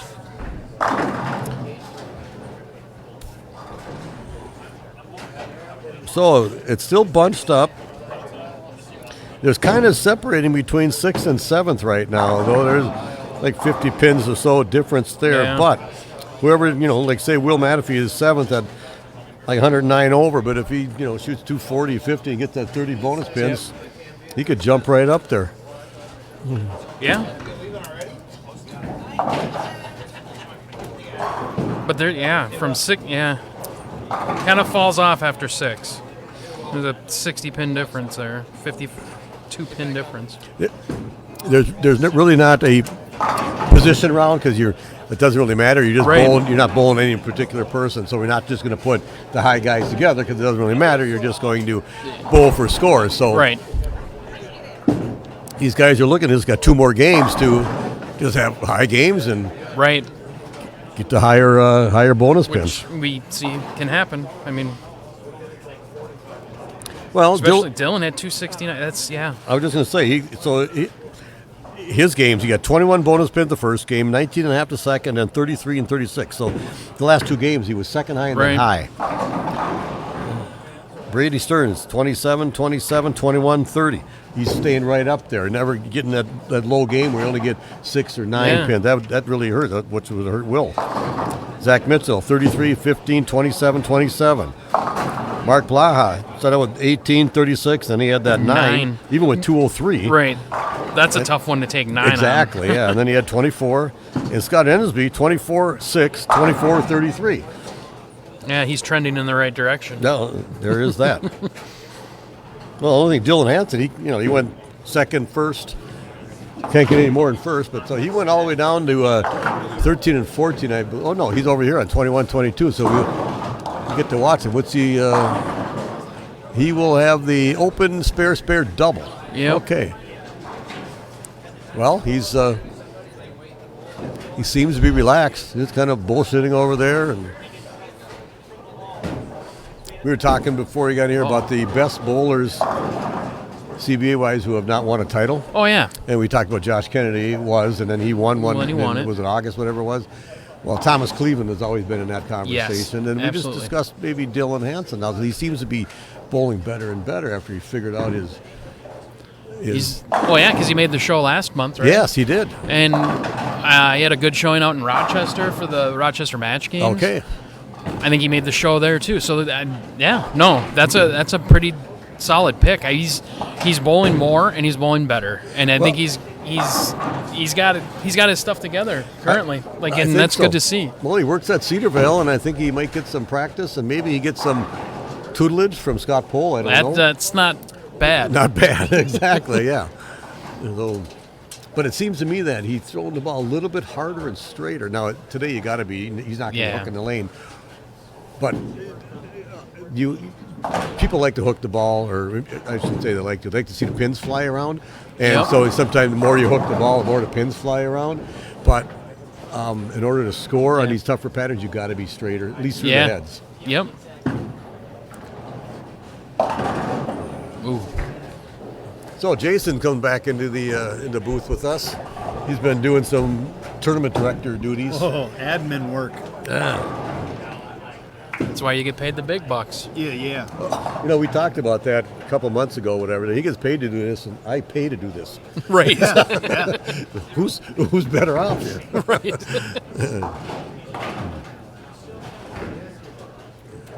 Well, I'm pretty sure there'll probably be a day where I'm paying to do this too. You got about 9 more years, Jason? Yep, and then I can pay to do this. So yeah, exactly. Yeah. So John Dorick, Matt, you talked about we started in 1971, and John Dorick was the tournament director for 21 years, and I was doing the stats for about 5 years before I took over, and I did it for 21 years, and then I handpicked Jason into to taking over. So that was in 2013, I believe. So like 12 years. Yeah, so that's pretty close. Yeah. So you have 9 more years? Yeah. No. All right. And then we'll find someone. Yeah. And then we'll sucker somebody else. We'll find somebody else that wants to keep this tournament organization going, which it's the longest organization in the state.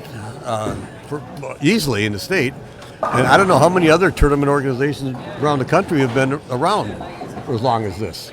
They better be darn dedicated. You have to be dedicated, that's for sure. Ups and downs, there good years, bad years. And they better understand what working for $1 really means. Exactly, right. You're working for $1. Yeah, yep, exactly. Wonder how long the Gibba's been around. They've been around a long time too. Yeah. I want to say that's in the 30-some years, or maybe 40, something like that. Okay. What does that stand for? The Greater Iowa Bowling Association. Joe Engelkus and his family down there. Were they? Did he start that? That's a good question. Yep. Woo! I don't know if you guys saw the wood that Brady threw at that 10-pin. That There was a messenger that came flying across real And missed fast it. And, Dumb scout, we call that. disappointing, yeah. Man. And then and then And then that, that's frustrating. And then that. Which I missed the 10-pin today. Missed 2 of them, but one was I left a 7-10 one, so I didn't really care that much. But I missed a 10-pin, and I hate doing that because, we always talk, what pin do you leave the most? That should be like the easiest spare, besides the 5-pin, of course, or the 9-pin, the $1 million 9-pin. But you should know how to pick up 10 pins because you shoot them a lot. Let's watch Dylan right here now because he's been throwing the ball really well. And then they get those late lucky ones, whatever, and that's how the scores go up. And he just jumped up 50 pins, Jason. He added his lead 50 pins. Added to the lead. Yeah, with that 260. That 269's helpful. Yeah. Well, he's still got 258 out there. Even with that open in the first frame. Well, as long as you put your opens in the first frame, that's... Yes. Did you mention yet we don't have the break and anything? There is no position I round did. here. Yeah, so we'll just keep moving right through the matches. So There's talk. he doesn't have to worry about any pause No, or anything right. like that. And He's going to keep his rhythm going. There is something you said about that because you just keep the rhythm going. You don't have to really think about, I had to bowl this. Oh, man, if I win Or this, where I'm you're leading at. or whatever. Yeah. Yep. Yeah, just bowl. Just knowing that you're throwing the ball well and keep going. And he feels like he got away with that one. You Yeah. can tell. But and it was... he did. And we looked in here, I thought, hey, that was high flush. Right. Speaking of position rounds, you guys don't bowl the MSC. Well, Matt, you're not even old enough, whatever. I but keep trying. They won't let me. No, that's a good thing for you. For us. Not for you, for us. Yeah. But we have a big position round, and it takes 20 minutes to figure it out just because... Well, you guys are using abacuses. You guys are... Exactly. Oh, it's because you start with match play from the get-go. Yeah. So then you have a 1 through 72 position round that takes place. Right. It takes That's forever no to figure joke. it out. If you have 72 entries, you got a 1 through 72 position But round. We should go to a 12-man step ladder after this. Oh, yeah. But anyway, we just had a vote. It was an online vote, or actually it was an email vote, whatever. Vote either yes or no on it. We had a vote at the year-end tournament last year, and I couldn't make it because my knee was bad and I didn't bowl, so I didn't get the vote. So it really wasn't a good vote, I didn't think, last year. But this year, now we had a vote, just came out. Members only could vote for it.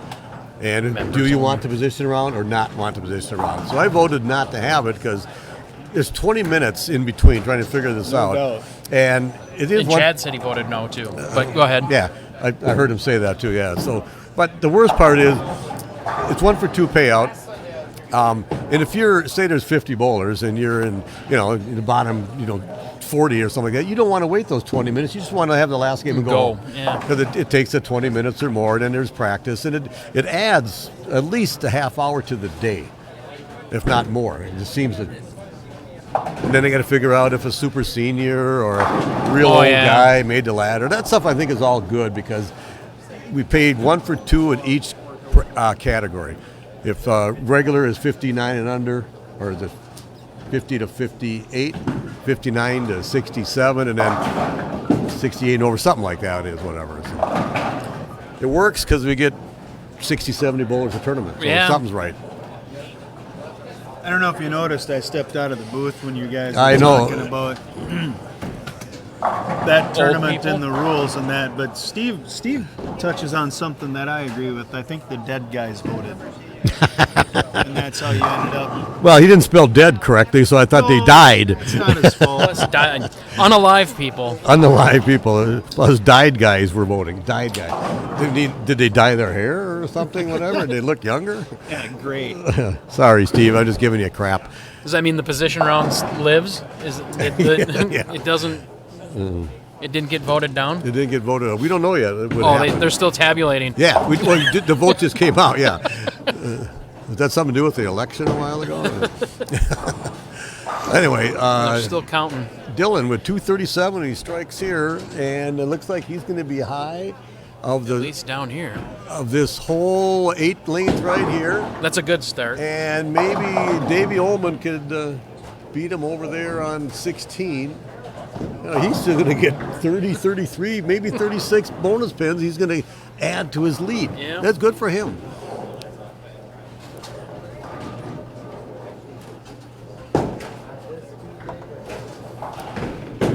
Yeah, you said he made the show last month, tied for 12th and 13th. Yeah. So we had to have a roll-off, just like we did the year before. Or it wasn't the year before, it was a while ago, where Zach Mitchell tied Dylan Hanson for 12th and 13th to see who would get in it. And was it 3 years ago, Zach Mitchell tied with Brandon Cryer to see who would get. So Zach Mitchell twice has been tied for 12th and 13th. We almost had a three-way tie because Josh Kennedy got 7 his last ball, but if he would have struck, it would have been a three-way tie Wow. for 12th place. There's a 236 by Blaha potential and a 248 by Ullman still alive, both heading into the 10th. Well, either way. So is Dylan still going to stay in the top? Like, Dead 10. 10 for Dave. So Dylan's going to have the high score. He's going to have the high game again. Yeah. Or he could tie with Davey. Davey could spare strike. So he gets 34 and a half. Just keep bowling. We voted no, Chad, on the position round.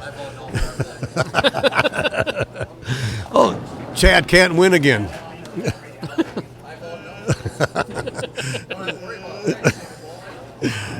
Yeah, you were 260, 230. You took the senior cash away from, not me, but Ron Cleveland. And finishing that way, he doubled in the 10th frame. That allowed him to get enough points to tie Davey Ullman for the Locker Guy Bowler Decades. And the tiebreaker is who did the best in any one particular tournament. So Chad Nelson won the 50 and over. You won the 40 and over. I know, by the skin of my teeth. Yeah, exactly. We talked about that. Anthony Stewart won the 30 and over, and we weren't sure. Oh, I think. What about the really old people? Well, that would be me, but I didn't have I'm in the 50 and over because I didn't. If I would have had a 16 over, I would have won that. Yeah, dead 10 for Ullman, so that's 236. 36, So so- that's it. Okay. Dylan Well, will get the high score for sure.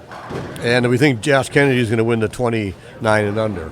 He was 11 ahead of Thomas. Yeah. Yeah. And So he- it's Josh, Anthony, you, Matt Payne, and Chad Nelson. boom. We'll get those and And we pull it down. The year ends at Classic, right?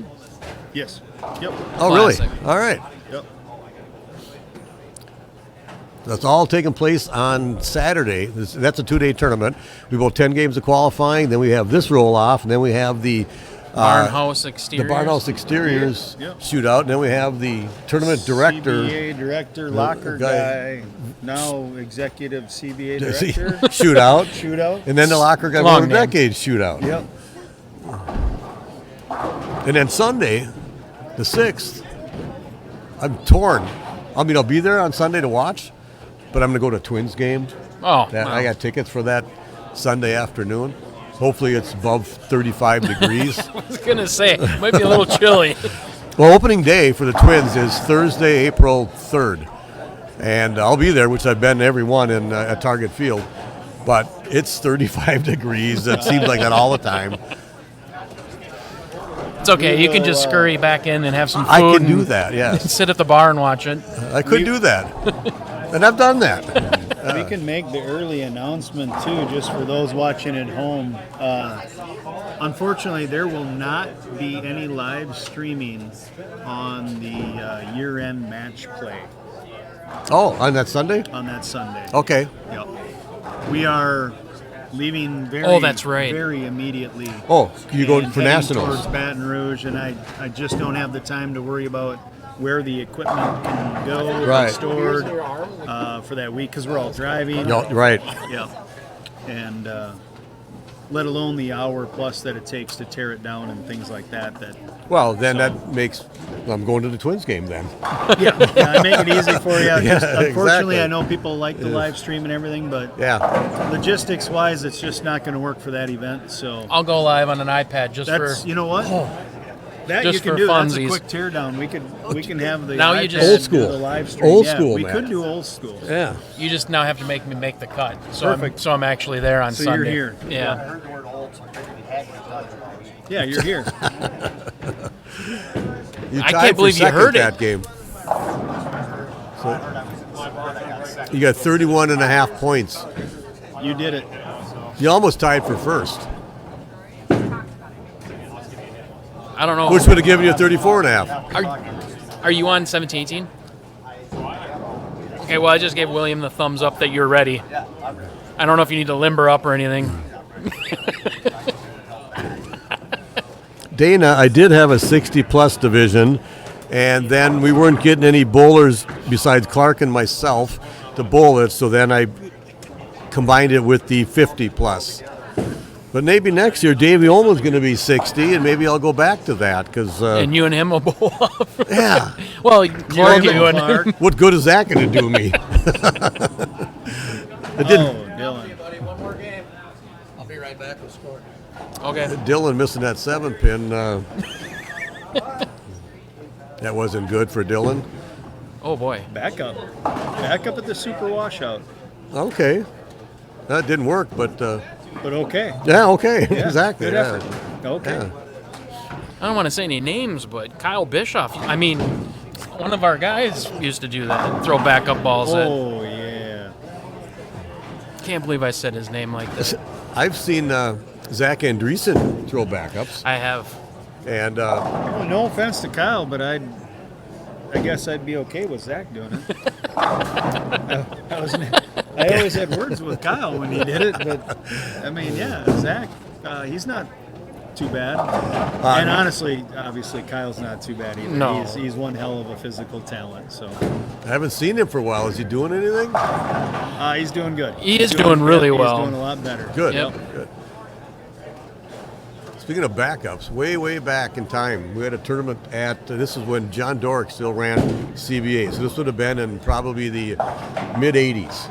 We were up at Blainbrook, and back then there was a lot of difference in lefty-righty stuff, and certain times there was, left side was better. Well, Terry Schroeder decided to throw backups in like game 8. This was when we had 2 5-game blocks or whatever, and it was like game 9 or 10 or something like that for him, and he threw back, and we had like 240 or 50. That we also paid a high game out of the money back then. And he won the high game out of the money. But John Dorick had to come down and ask him if he was making a mockery of it or if he was trying to score. Because if he was making a mockery of the left side, he wasn't going to let him do it. But you couldn't make a mockery when he shot like 240, 50, whatever it was. Right. Yeah. So and that was probably was a blue hammer back then. You're right.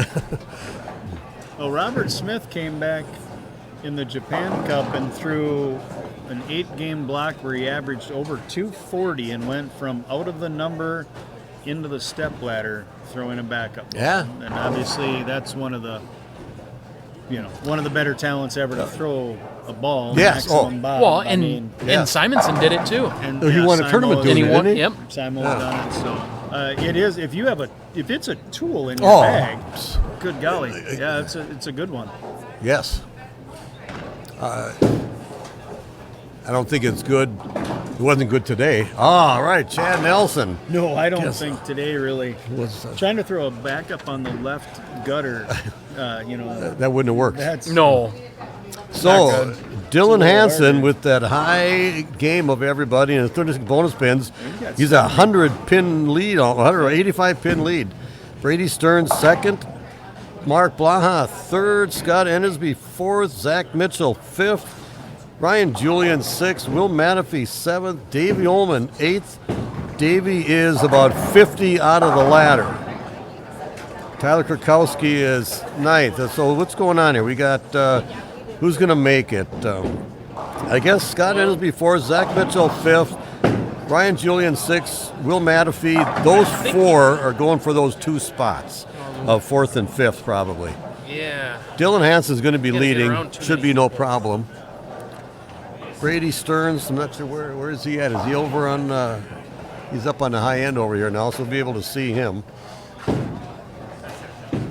See, this is where this format, without the 30 and 0 in the bonus, Yeah. it keeps it like Oh. somebody can't just shoot 250, get 30 bonus. And the other guy jump gets up. 0.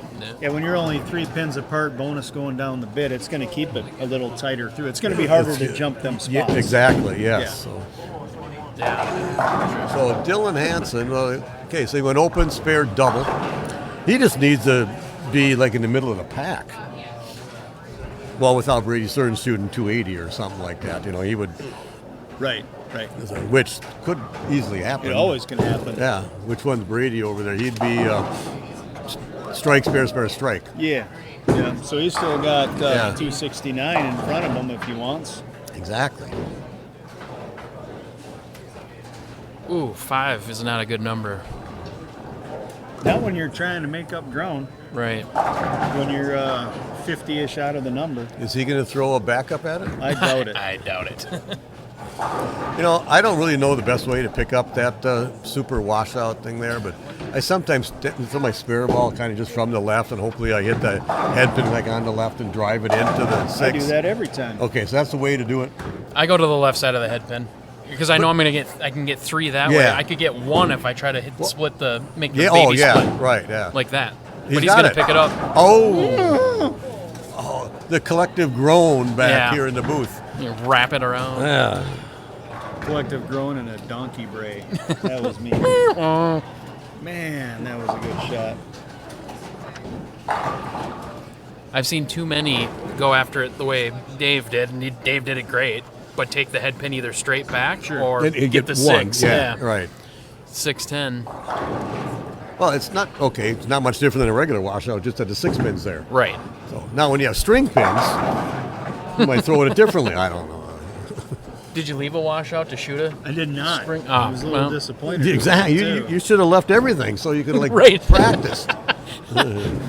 Oh, I thought he was going to do it again, Davey. Oh, Davis. I guess he's off camera right now, but let's watch Brady Stearns. He added another one to the end of that, so that 269 is still alive. And Brady and Gustav there went open after a turkey. Oh. William Jones. I didn't expect William Jones to be 12th after these 5 matches, but he had 150, 170 his last 2 games. Not helpful numbers. No, not at all. Whatever. So, yeah, Brady Stearns. He's sure he picks up the 210, but doesn't pick up the A carb. super washout. Yeah.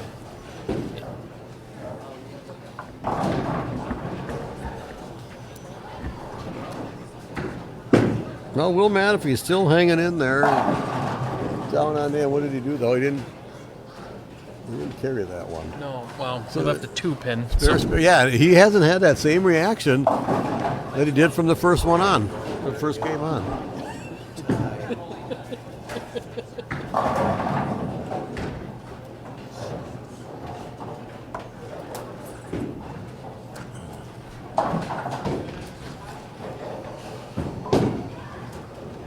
Oh boy, oh. Yeah.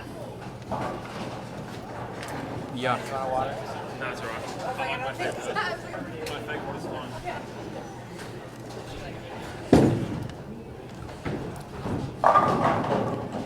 Dylan's, whatever ball he's using, he's in just right a 4th arrow.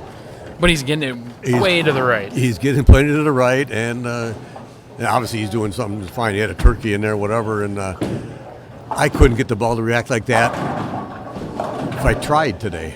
I can only do that when the lanes are hooking. And then what does he do when the lanes are hooking? Right. Yeah. It's a whole different game for It me. is.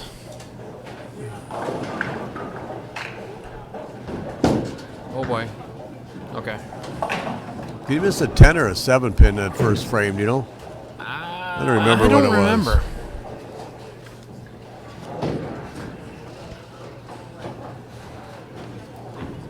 What was your single pin that you used this game? First 7. I thought it was a 7 pin. Well, it's good. I'm going to bring it up a couple more times just so you can relive it. Everybody does it to me. Might as well pay it forward. I missed a 7 pin to the right and a 4 pin to the left. With a spare ball, by the way. I have more trouble on that left side than I do on the right side, though. Well, the left is you're going across. You don't. If you're throwing plastic at the left, Yeah. you're throwing it through the typically most amount of oil. Yes. And when you throw to the right, you don't want the ball to hook, so you're okay going through the oil because it's going to fade that way. Exactly. And Todd Savoy gives me crap every time he doesn't like people using spare balls on 4 and 7 pins because he always likes to hook at it. Well, and there are times where today I maybe could have used my strike ball on those 4s and 7s because I did for the 2 pins and 2 8s. So the ball would have hooked over there probably, and I would have probably felt more comfortable because it was my regular release, so to speak. That's what he says. Because if you're using that spare ball, you throw it differently. Well, yeah, I also throw it differently at the 6 and 10 also. Right. But it's just that I try to throw it like right to left instead of, left to right and just let it go off your hand. So I don't know the answer. I just know in the house shots I don't use my spare ball on the left side. Yeah. You do, I know. I do. Jason does. I do it for everything. Yeah, so did, and I mentioned, so did like Sam Lanto, John East, Rob Clements. They all use their spare ball all the time, and they're good at them. All of them? Davey's given us an example of how to throw at a bunch of crap out there.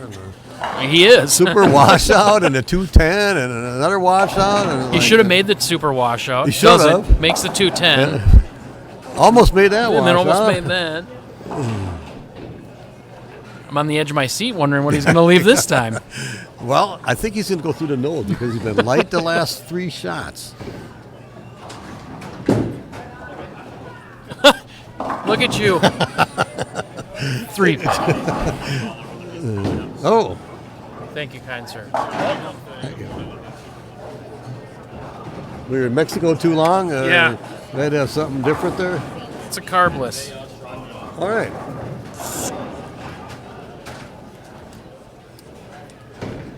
Those are on the more expensive side of the seltzers in the world. Oh, really? Yeah, but boy, are they good. Oh, yeah. It's like Kool-Aid. Yeah. I mean, we obviously we have them at the center, so I'm even just coming at it from what it costs us standpoint. Oh, sure. They're considerably more a case than like your White Claws or those would be, but flavor-wise, everything else, they're really good. Yeah. So Dylan Hanson has an 85-pin lead over Brady Stearns. And Brady can go out for 269. And Dylan can have 248. 48, so yep. They're still going to both be high. And they're going to get 30-some, 27 to 36 bonus pins probably. So I don't think Brady's going to catch Dylan. There won't be a shake-up on 1-2, Dylan I don't opens the 9th and 10th frame. I guess I don't. Oh, Brady still has the... I'm glad I could say something. Yeah, you can, yeah. They still have the 269, but no longer. No longer. But where's Mark Blaha? He's over there. And I think like open spare You got a double at the end. with like 45 in the 4th with a double up, so he's not doing anything spectacular. It doesn't look like he struck there, I don't that think. didn't look like all 10. Yeah, that window. wasn't 10. Well, it was. Oh, it was 10. Very unhappy strike. Well, Yeah. how can Angry you, strike. How can you not be happy with a strike? I say that to people, but it's how you threw it. Oh, you yeah. know, so. Oh, yeah. So, have they figured out that 17 doesn't hook as much yet? Ask Not Davey. yet. They're still working on it. Well, He slowed that one down pretty good. well, I had said right before Davey went light, and I said in the 6th frame he's going to go high, and he did. He did. Yeah. Through the nose because he was going to go light again. It's almost not fair for us to be back here being able to see all that. Yeah, I know. And we could tell him all we want when Brady Stearns missed that single pin. Oh, That didn't help, so there's no chance of him. He could possibly drop down to 3rd. Well, no, because Mark Blaha's... Well, No. Oh, yeah, he could. He It's could. only 8 pins different. right. And Dylan 8 left and a that half pins different. Yeah, that half pin. How do you get a half a pin? tie. Yeah.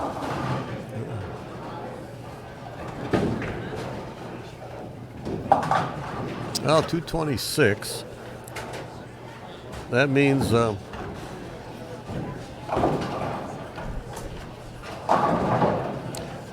Mark Blaha can only have 225, so he's not going to pass him at all. Did you just say Mark Roth is only going to get 225? Yeah, Mark Roth. Did I say that? That's what it sounded like. I don't know. I don't think I did, but I I'm could behind have. you. It just sounded like I it. could have. Talk about a CBA tournament. Mark Roth won. Got him out of the dead. When did he show up? Yeah. Well, he voted for this MSC. Is he bowling against Walter Ray or Yeah. Dick Weber or what? So as I look down, too, on 23-24, I see a 10 pin in front of Will. And I see sub 200, being Okay. or right at 200, the max he can be. Who? Oh, 166. and I'm just looking at he's in 7th. And so that's your high qualifier, Okay. right? You're talking about Will And- Matafee. Yep, Yep. that's your high qualifier. And he had 260 out of the gate, right? As we came Yes. into Right, the match yeah. play portion, right? Yeah. And I don't think ever, I can't see it from here. I could have swore that was still level or urethane that was going down the lane for him on that last shot there. So never, level, yes. So never got out of the urethane or the level. And Who's we that? watched Will. Will. I did see it throw in the reality for just maybe first 3 shots down there Okay. a couple games ago. Yeah. That's fun. Yeah. So you had somebody saying, they saw him throw a bigger ball, like I had mentioned to you when Right. he was on 17. Right. Anyways, I'm just a little confused by it. Somebody with his level and that of ability and access to equipment, knowledge of equipment. Surprised he didn't branch out a little bit Yeah. more and go through some more options Oh, too. he's throwing a reality. Ryan. Oh, so he's okay. Yeah. So Ryan. We were just he talking. did eventually get into the big ball, but yet it's still, yeah. So we're right here for our crack staff, Chad Nelson. Let's get the scores. Zach Mitchell's in like maybe 180 or something like that, whatever. And Ryan Julian, it's a big shot right here. 10th grade gets his first one. He could jump up into second place, or up into the ladder and knock out Zach. Zach out of the Zach ladder. had 160. Right, so it's a huge shot right here. That is a big shot. In fact, I think even just a fill in the frame is huge. John, Okay. That was the best spare is a strike. I've said that for a long time.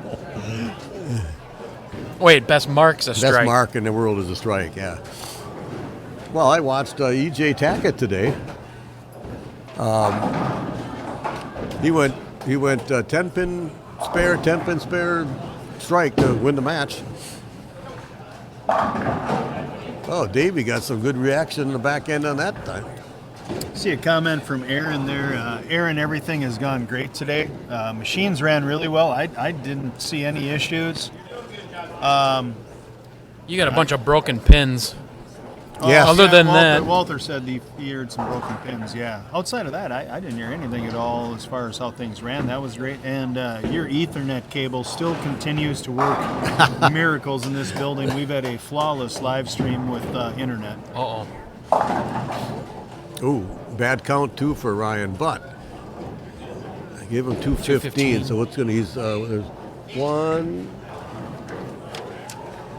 Will could actually have 215 also.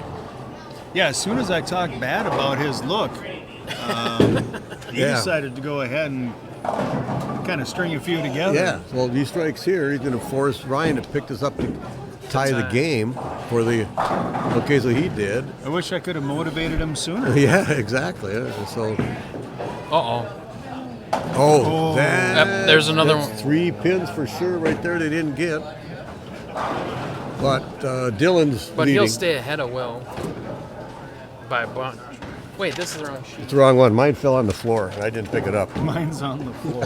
It is. It slipped out of my hand, and I didn't pick it up. I was like, this isn't right. I didn't want to tell him he's the closest.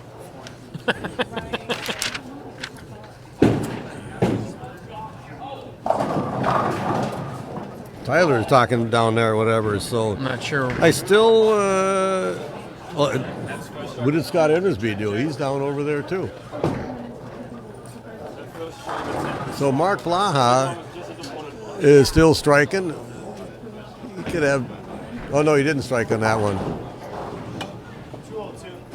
Endersbe, 202 for Endersbe. 214. That's 12 pins. So Scott Endersbe with 202. Ryan Julian with 214. They were 30 pins apart.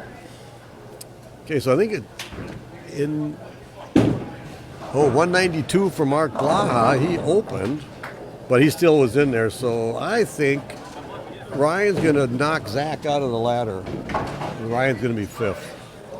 60, 20. Yeah. Yep, I think that's what's going to happen. It's going to be Dylan, Hanson, Brady Stearns, Mark Blaha, Scott Endersbe, and Ryan Julian is my. Yeah, I'm and he thinking for the top 5. And he had enough on Will where that little bit didn't matter, even with Correct. the 3 or yeah. That's going to be within a few pins. Yes, though. it's going to be. Will probably gets 6 Well, there. Zach yeah. probably drops to 7th Yeah. because he got all yes. of them 215. Yeah, very possible. Yeah. Does he beat him by what? 3, 2, 1. Well, he's going to get 1 and an extra 3, so 4. That's 4 pins. Yep. Yeah. So 4 pins, and he needed 8.5. And Zach. That sounds like a gambling thing. Right? What are the odds? 8.5. Yeah. Wow. For the 5th place? Yeah, was 8. It's going to be like it's going to end up being 4.5, and I believe Ryan. Yeah. Zach 210 in the 10.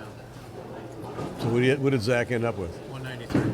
I've been playing this pick 6 on DraftKings Oh, yeah, we talked about on it. the PGA Tour quite a bit. And you got to pick 2 things that go the opposite direction. So if they set the number like at 71.5 and you're betting on par, you got to pick somebody that's going to go over par and somebody that's going to go under par.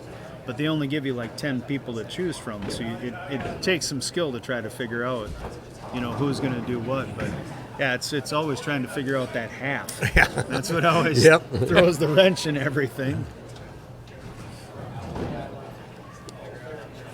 Well, we'll have to wait till the scores come in, but we think we got them correct. Yeah, I think we know him.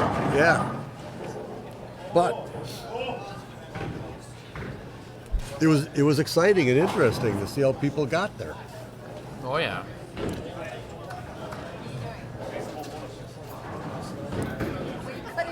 So Brady Stearns was high though.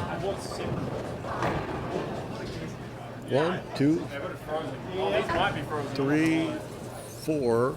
Ryan Julian was 4th. By 221 at the end. Yeah. So you know how it is when you miss by like under 10 pins. Oh, that 8 pin cost me. No, it might have been the 10 pin you missed in the 3rd game. Stuff like that happen that people forget about those things. Well, yeah. Because you didn't go 300 Right, with the one exactly. game, right? So. Yeah, so you're going to leave stuff, whatever, but people like to blame it on the last one. Now, yes, that last shot can make you, if you strike there, whatever, Sure. puts you in or not, but might not have needed that if you would have, picked up a couple spares along the way. It's about time he worked.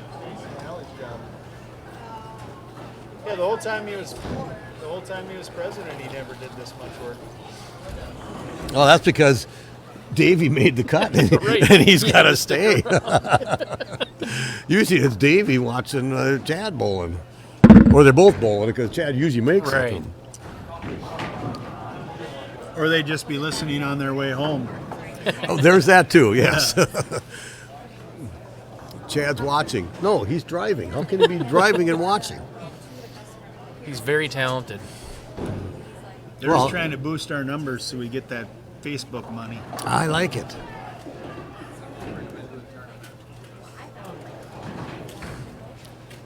So we're going to shut the mics off here for a little bit. We probably should, unless you hear us babble about nothing, until all the scores come in, and we'll be right back when we have the top 5.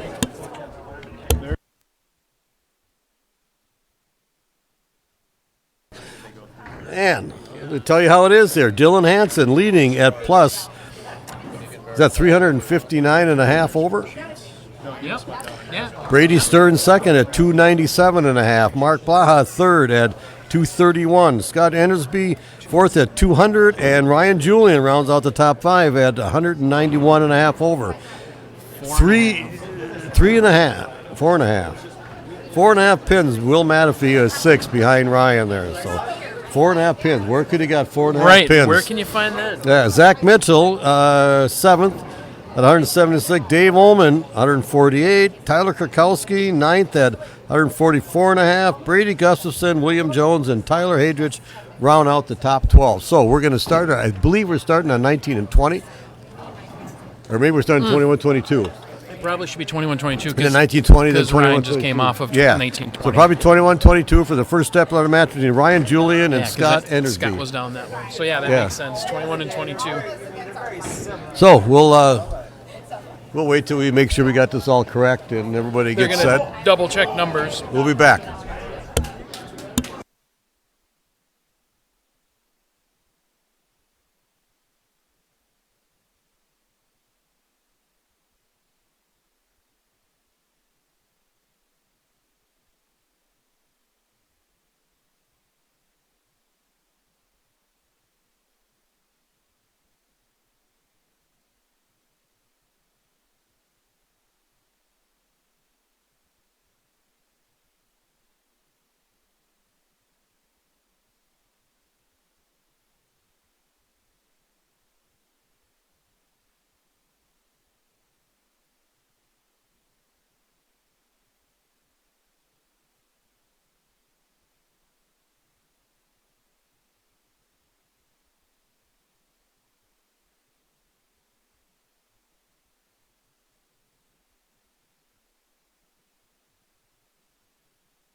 brought that up too. I just might bring it. These aren't live, are they? We're live. Okay, Oh, good. I'm not on. You could have been.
All right, after all the practice, we have Scott Endersbe and Ryan Julian bowling our first stepladder match. And it looks like Scott, he actually had the choice. We always talk about this. We wanted to start the match or had the ball in hand at the end. Well, he seems to want to start on the left lane and wants the ball in hand to have a chance to win. Either that or he likes the left lane better. right. Which is it's The right lane better. bizarre. Normally, when we get down to CBA at this time, people want to keep the left lane as their finishing lane Yes. because they can get deeper And- without running into the ball return. And finish first. And finish first, correct. Okay, he's still, I'm not sure how far to the right he is, way far to the right that he normally would do. Oh, yeah. So maybe he likes the left lane because he can, I really don't It's know. interesting. Yeah. It's just an interesting.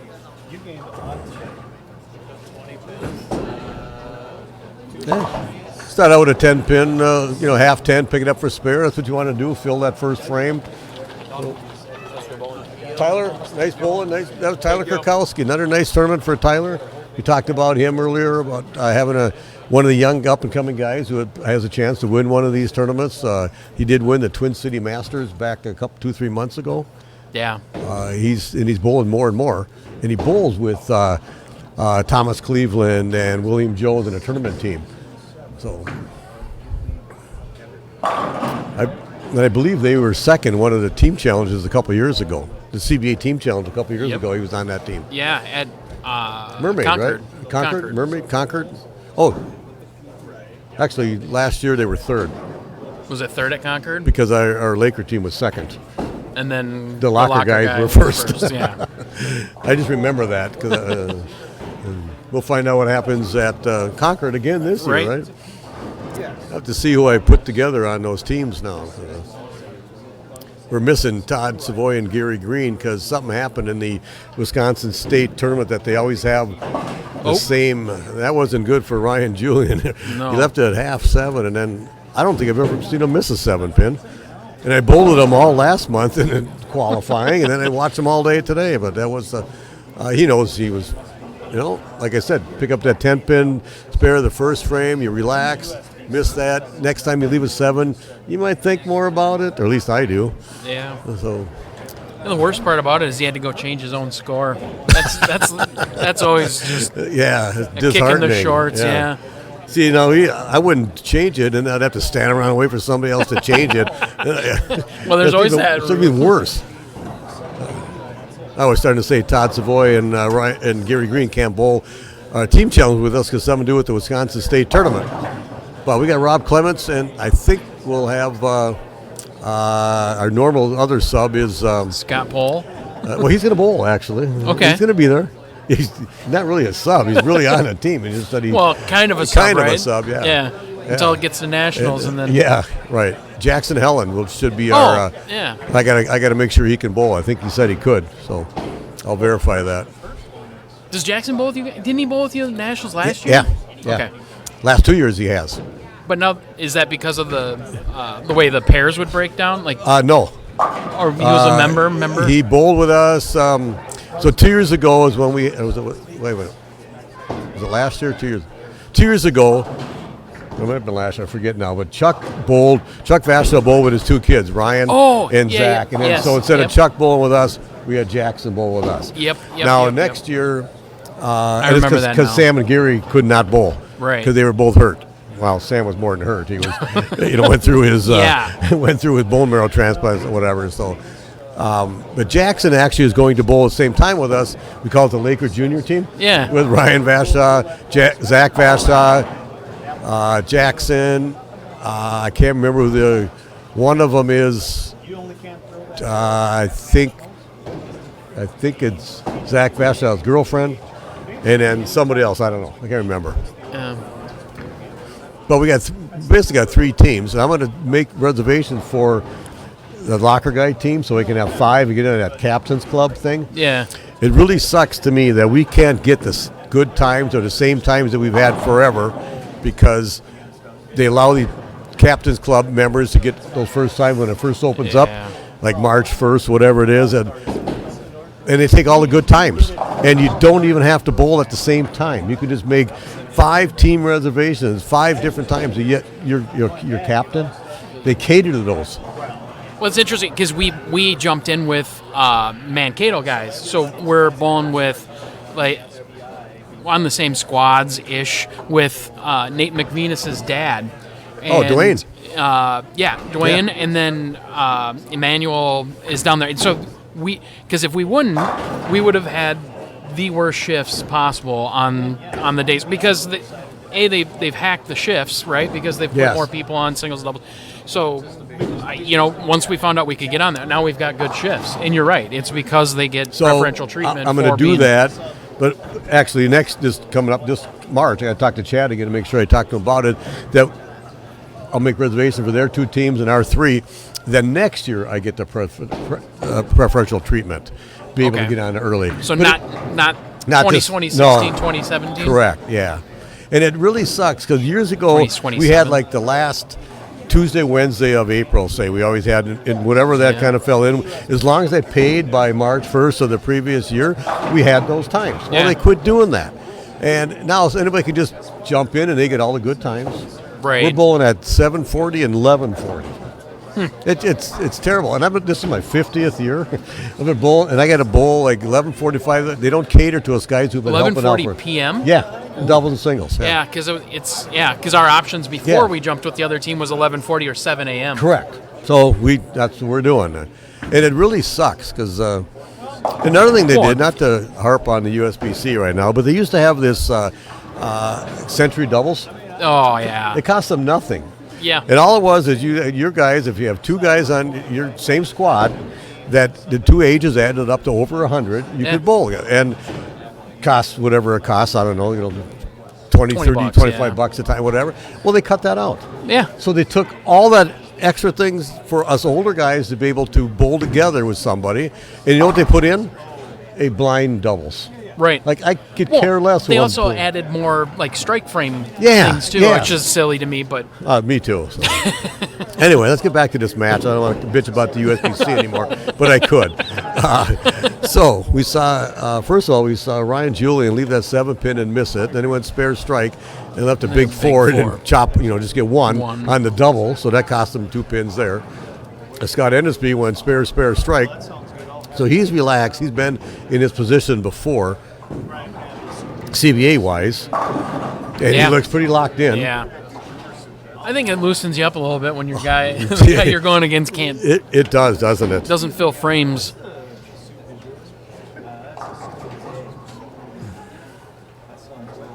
Bone wants us to fire Chad.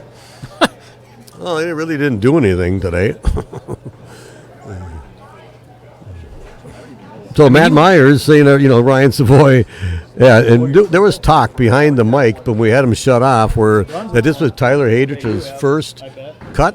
Yes, first cut. I heard that Ryan Savoy said he's won more tournaments than Tyler's made the cut. Is that true? That is true. And Tyler says that's true.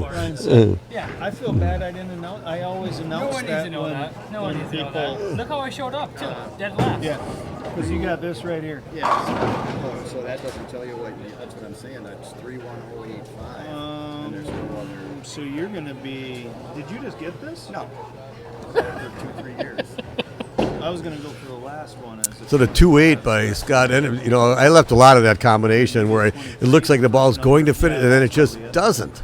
Oh, and yeah. I'm thinking, I hate to complain about urethane, but if this would have been an MSC and nobody's using urethane, with this pattern, I would have been way better off because the ball would have still continued to finish through the pocket and not just go that extra 5 feet down there. I made the joke on Facebook when I posted the event and when he posted but I debated this morning because I started on 3 and 4 of just walking down each pair and being like illegal to all the urethane, but yeah. Good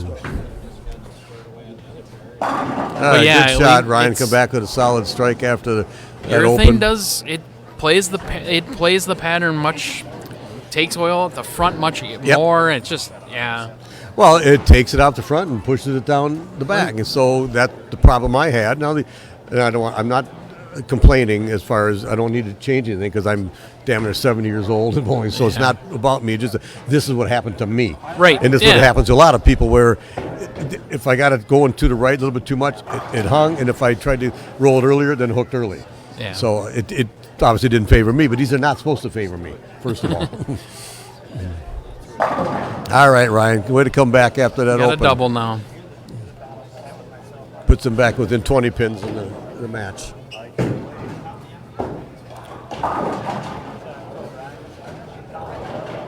Now, I think, and I'm sure we'll get into it more on the next match, but I think this is Mark Blaha's first ladder. Yes. In fact, he made the cut last month, and we really didn't hear about him much. I know he bowls at Cedar Vale. I know he's pretty good. I've always known he's been pretty good. And I think he did bowl a few CBAs years ago, or maybe his brother did. He's got a brother that. Yep, John. Maybe he used to bowl some, but he throws the ball, a pretty strong ball. You can just tell that he's got a good roll, and I don't know if what he's done. Is he nervous because he made the ladder for the first time? We don't know that. Either. Yeah.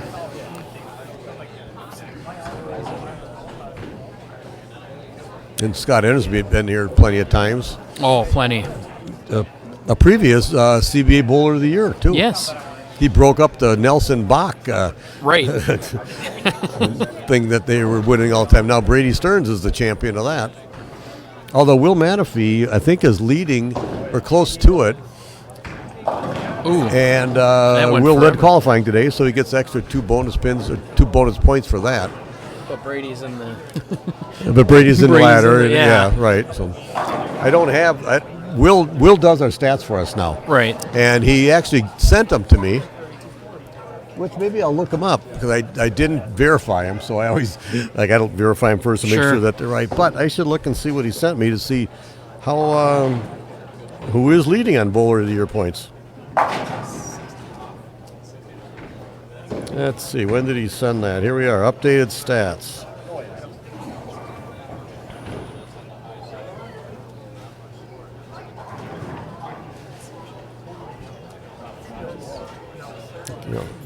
These phones are amazing. How does the common man say that? Handheld computer that doubles as a communication device. That's what this thing is. So, It's a big strike. Ooh, and he went through the face. so points right up to date through our January CBA tournament. Brady Stearns with 144 points is leading, and he's missed 3 tournaments. That's crazy. Yeah. Josh Kennedy, second at 100. He's 20 points behind him, but Josh didn't cash today. Chad Nelson, third, really didn't cash. He got the senior cash. That does not count, so he only got 2 points there. Will Manafee, though, was fourth at 110 points, so he ended up, where did we say, 6th. 19, he gets like 15, so he'll stay right up there. William Jones, Matt Payne. Matt Payne was 5th.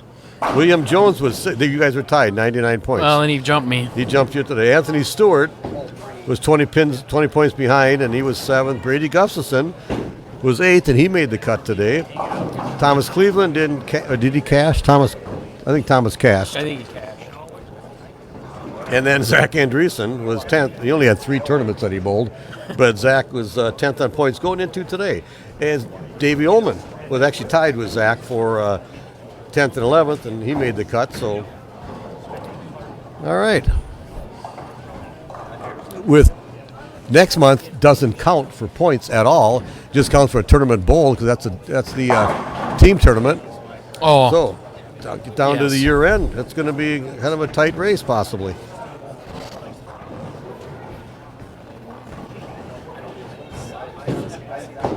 Well, we got ourselves a match here. It didn't start out that way, but we do.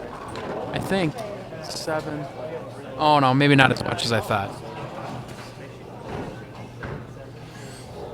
He's a frame ahead. We're off to the side. It's kind of hard to Yeah. watch, even though we could look right in front of us at the We monitor. could, but Whoa, there. he does get pins to fly around. He a sure lot. does. And I don't know that I don't know if he threw it on 21 the last time he was over there, or He was what, light but twice in a row. right. The scariest thing to do is move right now because Yeah, it's going to hook early. right, either it hooks early or you touch the dry even earlier and it's gone. What do you want?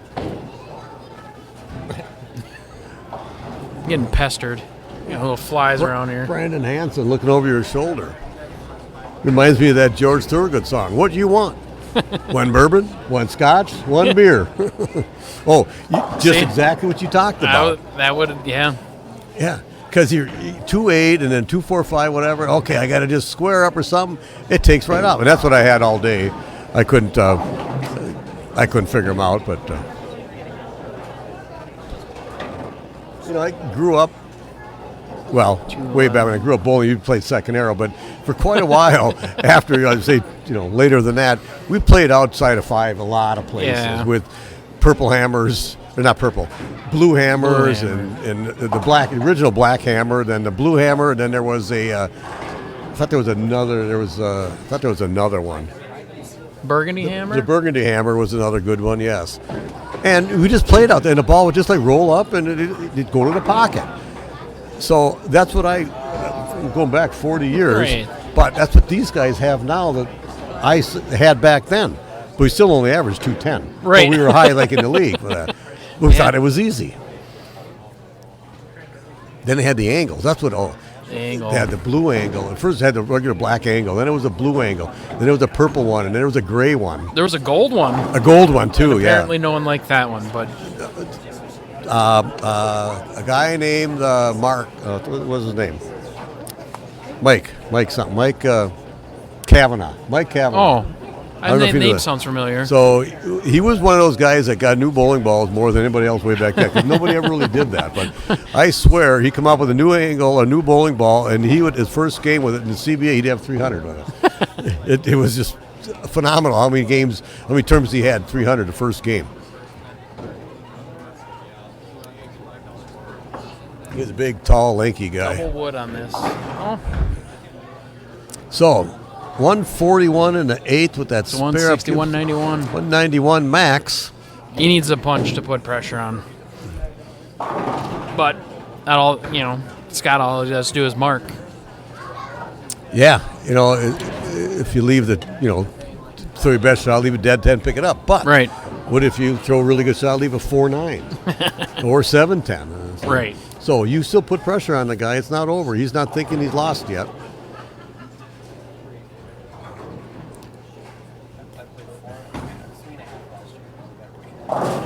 Oh, And then the 6 count on the spare. That lost a lot there too. Yeah, it'll That's do it. over. You can only have 177, and Scott needs 3 4 pins. Yeah, 4 pins. I've watched Ryan bowl all last month. First of all, we watched him bowl the CBA Masters. He did well. Yep. And then I crossed with him last month, and he did really good and got to the match play, and bowled well today. And this is the worst game I've seen him bowl. I don't know did he have a game under this 170 all day today? I'm going to look at the scores here. Nope, 188. Game 7 was his low. Everything else was over 200. Let's go to the match play stuff. And no, this is his lowest game of the whole day. So no matter how good you are, you make the step ladder for the first time, you might squeeze it a little bit. He missed that 7-pin right away, and maybe he rushed himself. I don't know. But obviously he throws the ball really nice, and if he stays in Iowa, lives there forever, he'll be around here bowling all these. Absolutely. I talked to him a little bit at the Masters, and he had mentioned he's thinking about going professional. Yeah? I mean, I don't know why not. Speaking of that, how many lefties did well in this month's tournament? The PBA tournament, PBA? that is. Not many. No, I didn't think so. I'm trying to think. And are the patterns changing enough where they're making it tougher on the lefties? Well, I think a little bit. I think they've made them asymmetric patterns, so they're not the exact same as the Right, yep. righties. I think you'd find a lot of lefties that would definitely say when the patterns started to get harder in general, when house patterns, if you will, for most tournaments, and even the PBA put a lot of softer stuff out. I mean, that's where a lot of the scoring records came from when resin came in. I think a lot of the lefties would say they got harder then for them. Okay. Right? And I think the PBA for a while, I honestly, if you watched, what's that one PBA documentary? Had like Wayne Webb and had Leave an Ordinary Gentleman. Yeah. So I borrowed the DVD. Yeah.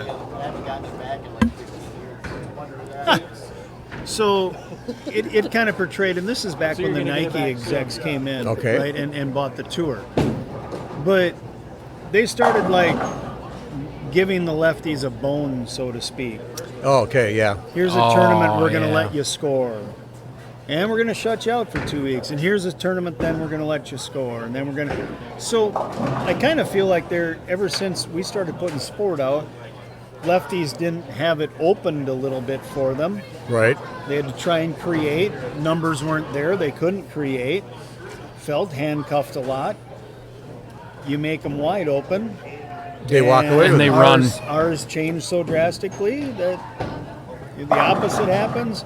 So I think these asymmetric patterns are an attempt to make it fair from the get-go. From the get-go. Yeah. And see if we can get the right blend of either hand making step ladders, making match play, you Yeah, know, and make it more fair. We want so to speak. all types of players to be able to have a chance to make the ladder if As you a- bowl well that yeah. day. As opposed to we're gonna let you have it this week, and then you got a step ladder Yeah. that's got 5 lefties, and 8 of the top 10 were left-handed, right?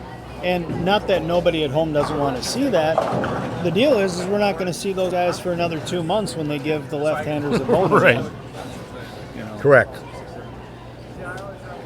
Well, way So back, I actually like the asymmetric pattern building I was from gonna say, people that are a lot smarter than me. it sounds you like know. like a good thing. But I think they're at least taking an attempt, you know, at making it just fair from the get-go. Yeah. Sometimes they go a little too far on the left, though.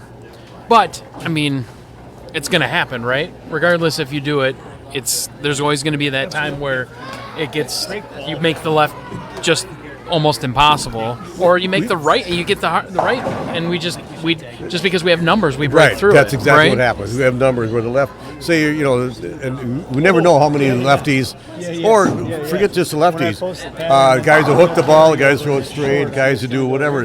If there's not enough of the same type of bowler to open up their particular favorite part of the lane, then they're not going to do very well. And so say you take lefties and there's 3 of them bowling a tournament, and maybe they don't hit the same pairs, so it's fresh all the time. Right. And you got to be very dedicated, very focused to, okay, these first 4 frames, I got to really do this to open up for me. Yeah. And that's probably tough to do.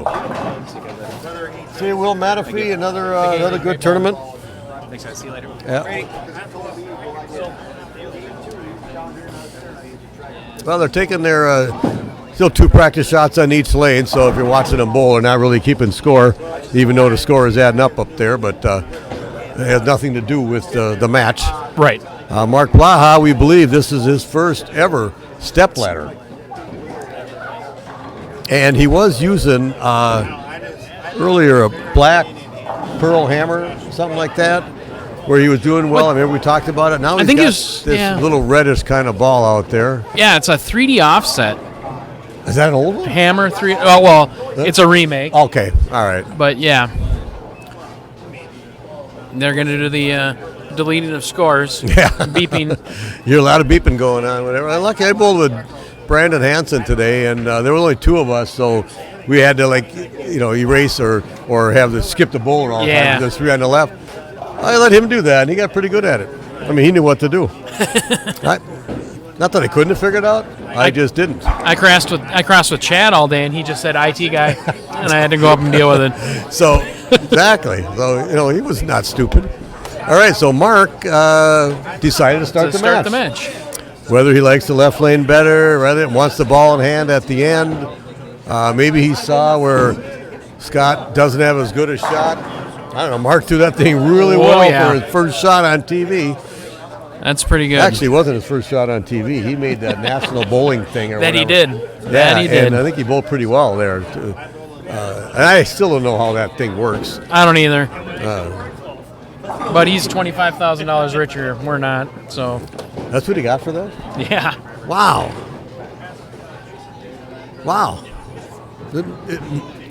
Maybe you want to try.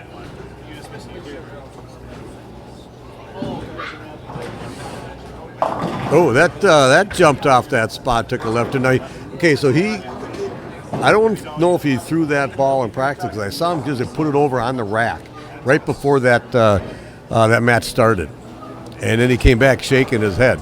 So I don't know if he used that ball, or maybe he did. I don't really know. Uh-oh. Ooh. Oh, it hooked enough for him. Yeah, exactly, yeah. You miss it bad enough, you get it. Right. Yeah.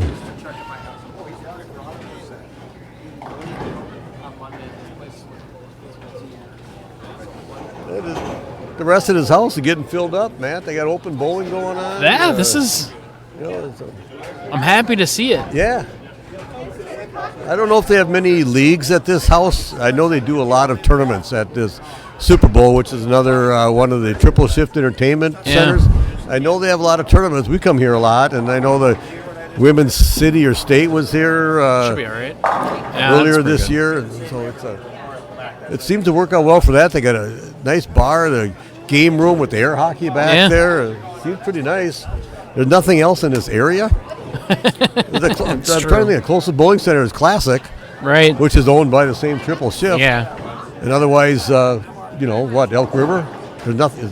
Zimmerman, and then St. Cloud. Princeton. Should mention Princeton because, you know, Zach Andreessen That's the family Andreessens, there. right? Yeah. But there's a lot of construction going on Highway 10 out here, so it wasn't the easiest to get to. That was further right than he got it on 19, but maybe he's just. That's what he wanted to do. Maybe, whatever. So.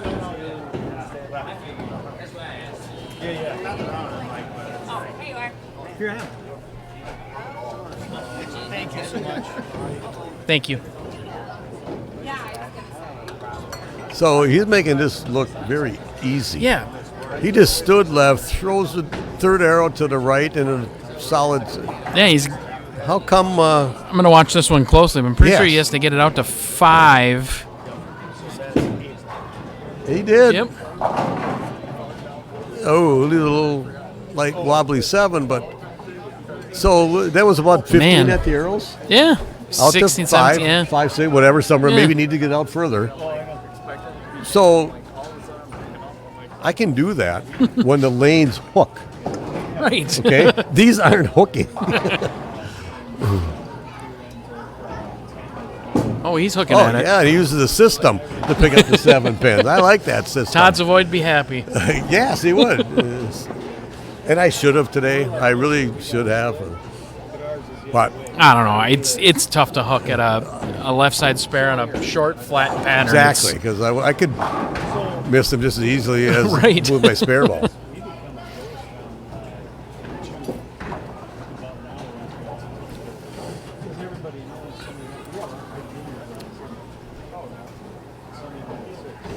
Steve Bowen plays pool because it doesn't matter if he's left or right-handed.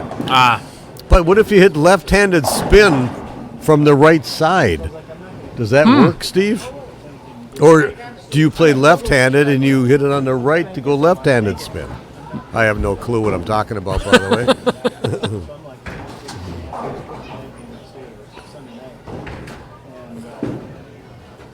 And he threw plastic at the left side spare. But that was an 8-pin.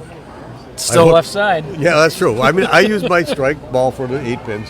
For 2s, 8s, I just didn't for the 4s and 7s. Huh. I missed 2 7s and a 4. The 2 7s I missed on the right, the 4 I missed on the left. Stayed on the lane, but I missed the 4 on the left. So, but there was a lot of oil for that. I need my ball to like roll a little bit, you know, not just skid all the way down there. So I have a little bit of, say, room, you know. Yeah.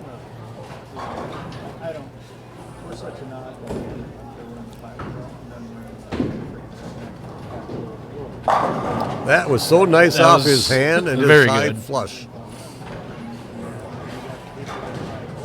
It was good enough that could have been a training video. Oh yeah, absolutely. Posted the shot. Oh, yeah. He's got a backswing as high as yours. You know, my daughter has a backswing that high too. Yeah? The only problem is she spins it too much, but he doesn't quite understand the game. But she averages 180, 85. Hey, that's not bad. Yeah. Oh yeah. She could have been better if she would have put more time. That didn't get out there I was far going to say, enough, it looked, did it? But then no. he does that. Oh. No slapping it off or anything. He just took that as a, yeah, it's okay. Would that have carried on strings? Yeah. The crowd goes wild. His son's over here somewhere, isn't he?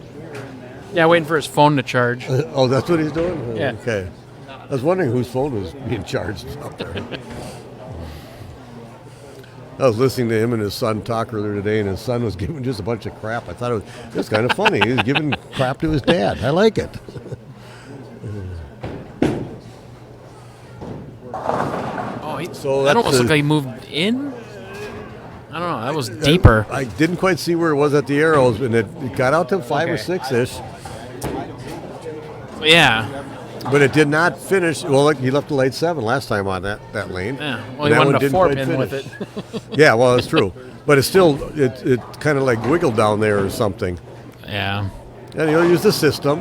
Just throw it about 12, let it hook over there. Yeah. Seems easy. Just throw the ball, let it hook to this one. Yeah. Seems easy until I try it. And I do it in league. right. I can only give it so much. Or you could be like David Langer and just use your same strike shot but throw it straight at it. Yeah. He's shorter, so he's closer to the ground. There's so many things. It's just Yeah. He's not much shorter than me, Matt. But I do got him by a couple of 3 inches. well, there you go. That's because I had a hip replaced and they lengthened it. So it was only 2 1/4. Now it's 3 inches taller than him. Yeah. Double wood on this currently. You think he's going to use his strike ball or the spare? He's I waiting think for his he's gonna strike hook. ball. He'll hook at it. He'll hook at it. He actually not using that idle that he threw the first shot where it hooked high for that 3-6-10. Yeah. So what ball is this? I think he's throwing an IQ. That looked like it, but there's so many bowling balls. I have no clue Oh. what they all are now. Oh, Yeah, see, that's he doesn't get it to hook over there. It's So like the worst nightmare. You hook at it, you throw it where you think you should, and then it does that. That's yeah, okay, because it should just keep hooking. right. That's the thoughts, right? That's why you Yeah. you hook at it. So you're like, 'Cause oh, it's it- already going that way. And it didn't. Yeah. For as much as he hooks the ball too. Was some air hockey Yeah.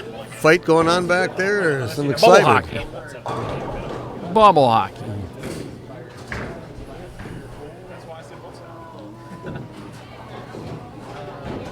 Well, this is his easy lane, so he should It's strike easy here. lane. Boy, that red. It did. And I was surprised it stayed just in pocket Right. 4 pin only. And was that, okay, he was light on the right lane, so did he try to like catch it more or keep it in or something? I don't know. Right. It's hard to, the 2 lanes they're different.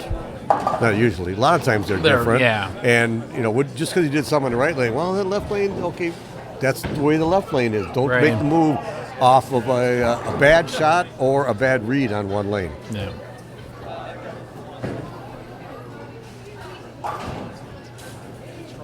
Well, Mark, see how if he gets this ball out to 5 or so. Oh, I don't think it got out that far. It was the last time there too. We thought he missed in a hair. Yeah, I think he missed in. I'm a little bit off to the left where he is, but I could look at the monitor, which is right in front Right. of me. But then he's in the way, Yep. so we need strike track and stuff like that. How do we get that? Ooh, Oh.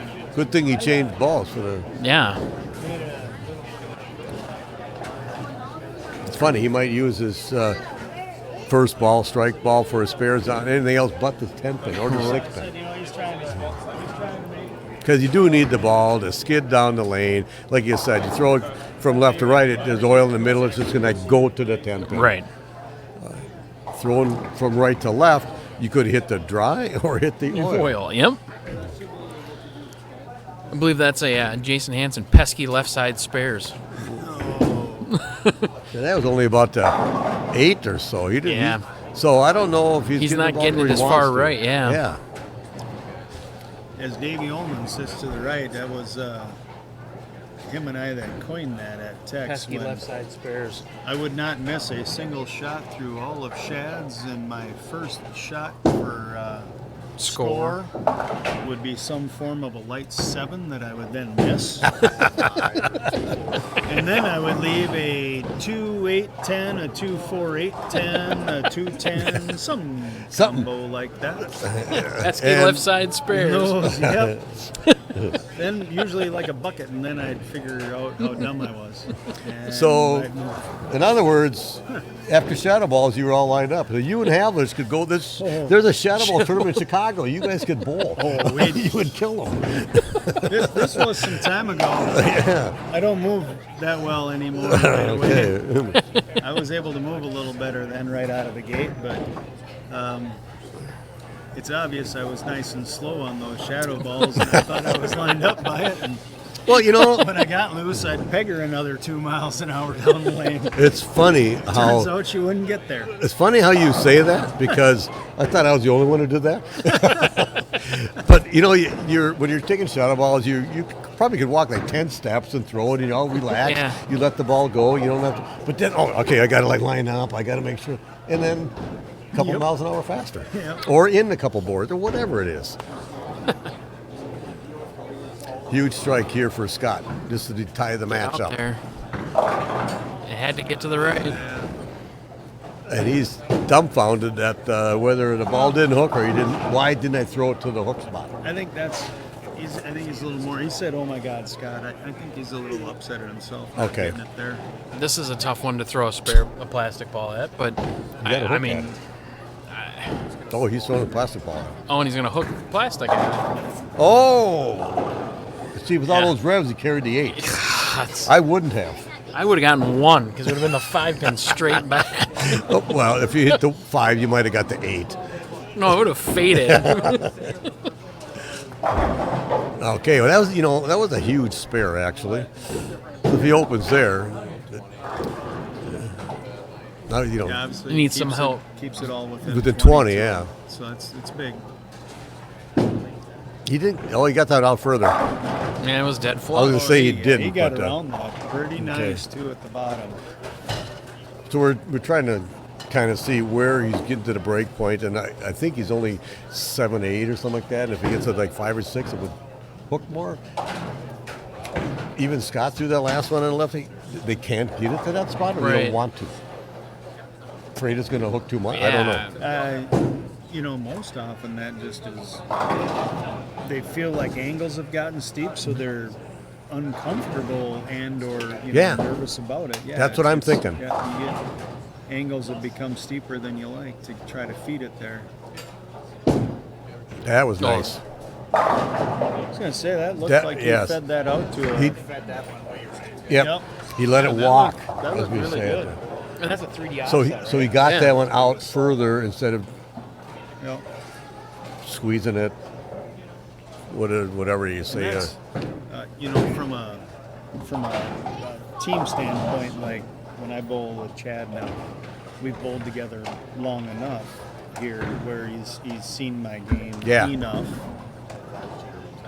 oh, look at that thing stand there. Well, that's just a dead 10. Oh, I know, but look at that 6-pin could have just, If it just went whoop. yeah. It's just a dead. All those revs, is. still only 9. It is. Jason. It is. But he's seen the game enough in that. Where, Yes.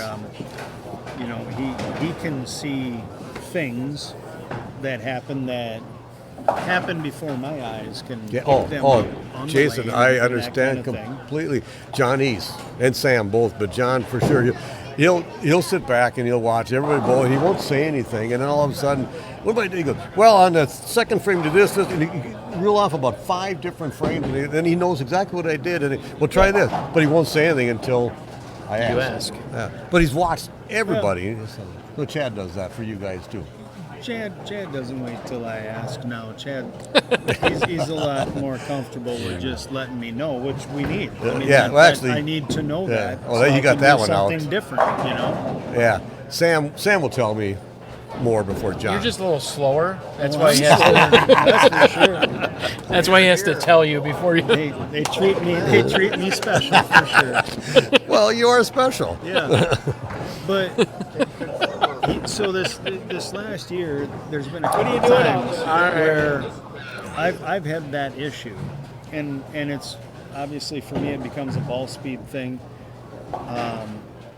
But I've had that issue where I feel like I can't get it to where I need to get it to, Yeah, that didn't get as far right. and every Nope. time Chad has just come to me with, basically your ball reaction's bad. Yeah, okay. Yeah. You know, I mean, you feel like you want to stick with this, but it is forcing you to an angle that you're not good with, you're not comfortable with, but, you know, you can't square up with it. You see the results. But as you move in and you try to make that different, it's so uncomfortable, so foreign, so whatever to you. Whatever it is, that means it's a bad ball reaction, and you need to get out of that Out of the ball. ball, yeah, okay. Well, So I guess some of these times I look at this now a little differently, Right. and it's like maybe these guys, you know, sometimes need to get out of that ball. When those angles get steep, and if you're a little more of a straighter player typically, you got to have the ball that's Then going to it's- react yeah. the way you want it to react. you got to keep it within your comfort level. Yeah. Bad ball reaction. Yeah. Watch me. Well, John East will tell me. Yep. Well, John will follow me, like in a tournament, whatever. And he go, "You're a hard guy to follow," because I can't hit when I'm looking at. He said that in the last tournament, and I go, "Yeah, I'm not really hitting when I'm looking at. I didn't bowl very well either." That, by the way, Jason is up at the Southway Bowl tournament. I know that place. Yeah, Where do they go to now? 21-22. Oh, so we're just going back and forth. We're not using 17. So no, we're not. So 214, 187. Mark Blaha over Scott Endersbe. So Scott Endersbe, fourth place tournament, nice tournament for him. Now Mark has to bowl the CBA Bowl of the Year leader, Brady Stearns. And if you want to win a CBA tournament nowadays, you have to go through Brady. Yeah. So I would think if he doesn't win, then Dylan's got to go through Brady, because Brady's going to throw a very competitive game. Oh, yeah. Whether it's enough to win or whatever, if it takes 230, he'll be close to that. And he's not afraid to have different bowling balls, try different ones, different parts of the lane. He throws the ball and he reads it, and he shakes his head because I didn't throw it very well. But he's never satisfied, which is a good thing.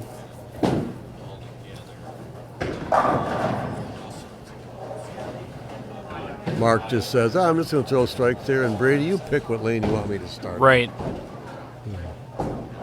I would think Brady's, no matter what, Brady's going to have Mark start the match. I would have guessed that, too. Yeah, that's what I'm thinking. Carl Campa, tater tot hot dish. Man, I might have to come over and have some of that. But you're going to have to wait another, at least 45 minutes after this game, because Brady might win this game. Yeah, is Brady coming over for tater tot hot dish? That's what I'm thinking. He made it for Brady. Ah. I guess it's almost done, and Brady's going to lose and get home in time. Perfect. I should say home, because he's not living. Yeah. Is he living with Carl? No. No, I didn't think so. No. He'll stop by on his way home. Yeah, there you go, yeah. What does Brady do for work other than bowl for money? I don't know. Carl, what does he do? Yeah, Carl, we need to know what Brady does for a job. Yeah. Carl, you still working at that liquor store? And if you are... Every CBA he's working. Yeah, I know. Every one of them. And what do you charge for Blanton's bourbon? I want to know if you have any there. We could have a CBA on a Wednesday. He'd have to work. Exactly. Some people just make their work schedule out Right. for that. The CBA schedule gets out, and Carl puts the dates on when he works on those dates. Ryan Burr. Hey, thanks for letting us crash your place for a bowling tournament. What, 2 weeks ago? Yeah, J-Mo's. I saw the result. Brent Newman won that tournament. He did. Yeah, I saw Brent last Monday at Medina Lanes. I said, "Hey, you coming to bowl at CBA?" No, I won't be there, but I'll be there for the team challenge. He said so. I didn't know Brady worked at River I City. didn't know that. Yeah, he does. What does he do? Does? We could have asked you, but You could have. we don't trust you. So no Blanton's. What's the most expensive bourbon you have, Carl, at the liquor store? I bought a bottle of Buffalo Trace on our ship for $30. No Pappy? Well, my You brother have to and give I, up like a newborn baby or something. $45 a shot at Brick and Bourbon. My brother and I went there. And that was a 20% That's for discount. Pappies? Yeah, $45 a shot. $45 a shot. But you know, That's it in a was- bracket I it can't was really- afford. Well, we went there for a special night, whatever. Sure. 20% off. We said, "Oh, let's try it." And yeah, okay, I liked it. I did that. Did it once. So you're right. Mark's yeah. starting. So Brady decided to have Mark start the match, and Brady's going to have ball in hand to win the match or shut him out or whatever. However it works out. He got that one out. Doesn't mean it was a strike, but it looked like he got that one out further to the right. I still should look at the monitor in front of me instead of 2.5 lanes away to the left. So are we We getting... definitely get a better view. No. It's better when I look through the camera stands know, right right? here. Yeah. He said something to me earlier about scores, and I was like, "Oh yeah, I couldn't see it through the cameras, Right. Because it was right on 19 or 20." Yeah. All right, $199 for Pappy's. Well, that's actually a pretty good deal compared to the $45 a shot at Brick and Bourbon. Oh, that's Brick really and good. Bourbon. Yeah. Where's Brick and Bourbon? There's two of them, one in Maple Grove and one in Eden Prairie. Oh, Eden Prairie. I might be able to convince the wife to go to Yeah. Eden Prairie. It's a really cool place. Like I haven't been to the one in Eden Prairie, so I don't know what the layout is like. But the one in Maple Grove, like a nice really round kind of horseshoe bar and a lot of. I don't know that we're going to do $45 shots. Well, I at wouldn't do Pappy's, that but- either.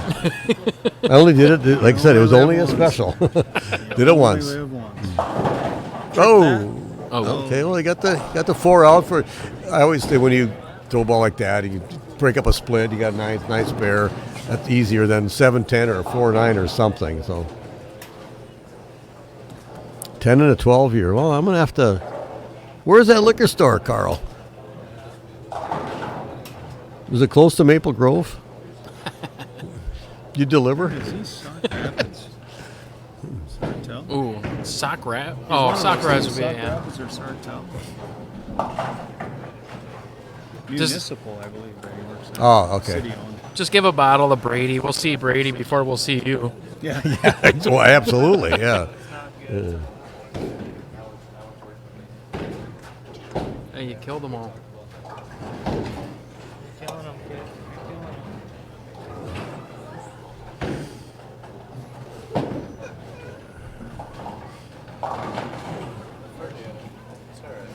What is? I wasn't paying attention. What is Brady using for a bowling ball here, Jason?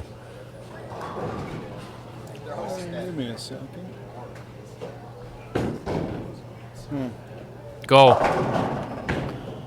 I didn't mean to yell go. I really I- don't know. I was looking at my. I assumed I threw that shot. Yeah. I figured it had to go. I like this Yeah. problem because I'm a fan of it, but it's hard. That's an IQ. I was gonna say it's I- got to be an IQ. Yeah. I thought that's what It's it just was. hard So to tell when they all are so dark. But Well, if you get a new IQ, But it's a I lighter do. blue. Have you seen those? a little bit till they shine up some. Eric Schott, who should be bowling. He yes, he should. He has one, and he brought it on Tuesday, and my IQ was next to it. And it was like 5 shades different. Yeah, sure. I go, where'd you get this thing from? It's new. Oh, what does he need a new ball for if he's not bowling the CBA? Come on, Eric. tell me Eric. about it. I don't know if he's watching, but if he is, He was watching earlier, I thought. must have laid on the remote. Yeah. All right, I'm going to watch this from the monitor here and see. If You should this try gets looking out. through the. Yeah, well, that too. But I want to see if this gets out, how far it gets You out can to the actually right. see right behind you. Yeah, well, that. Okay. I'd say if you put it there, that's pretty good. I'd give him about 18 at the arrows, and like a lot of the players, he's looking basically at that inside tracer down lane. Yeah, right, okay. You know, Well, that was like perfect. yeah, I don't think he missed by much. No, on that shot. if we had that blue line thing that they do on the, on TV with the perfect line, he probably would have just hit that thing perfectly. Where, what did they say that? We're working on that. Yeah, we got- are. Yeah, sponsor deals. Oh yeah. Another 50 years, we'll get there. Oh, I didn't topple over that 7. Oh, almost hit wait, it. wait, Oh, wait. More time. whoa. Oh, Collective groan from the capacity crowd The here peanut, yeah. at Super Bowl. We see it closer than you guys do. Look at us. I was just Yeah. gonna tell everybody to calm down. Getting a little loud.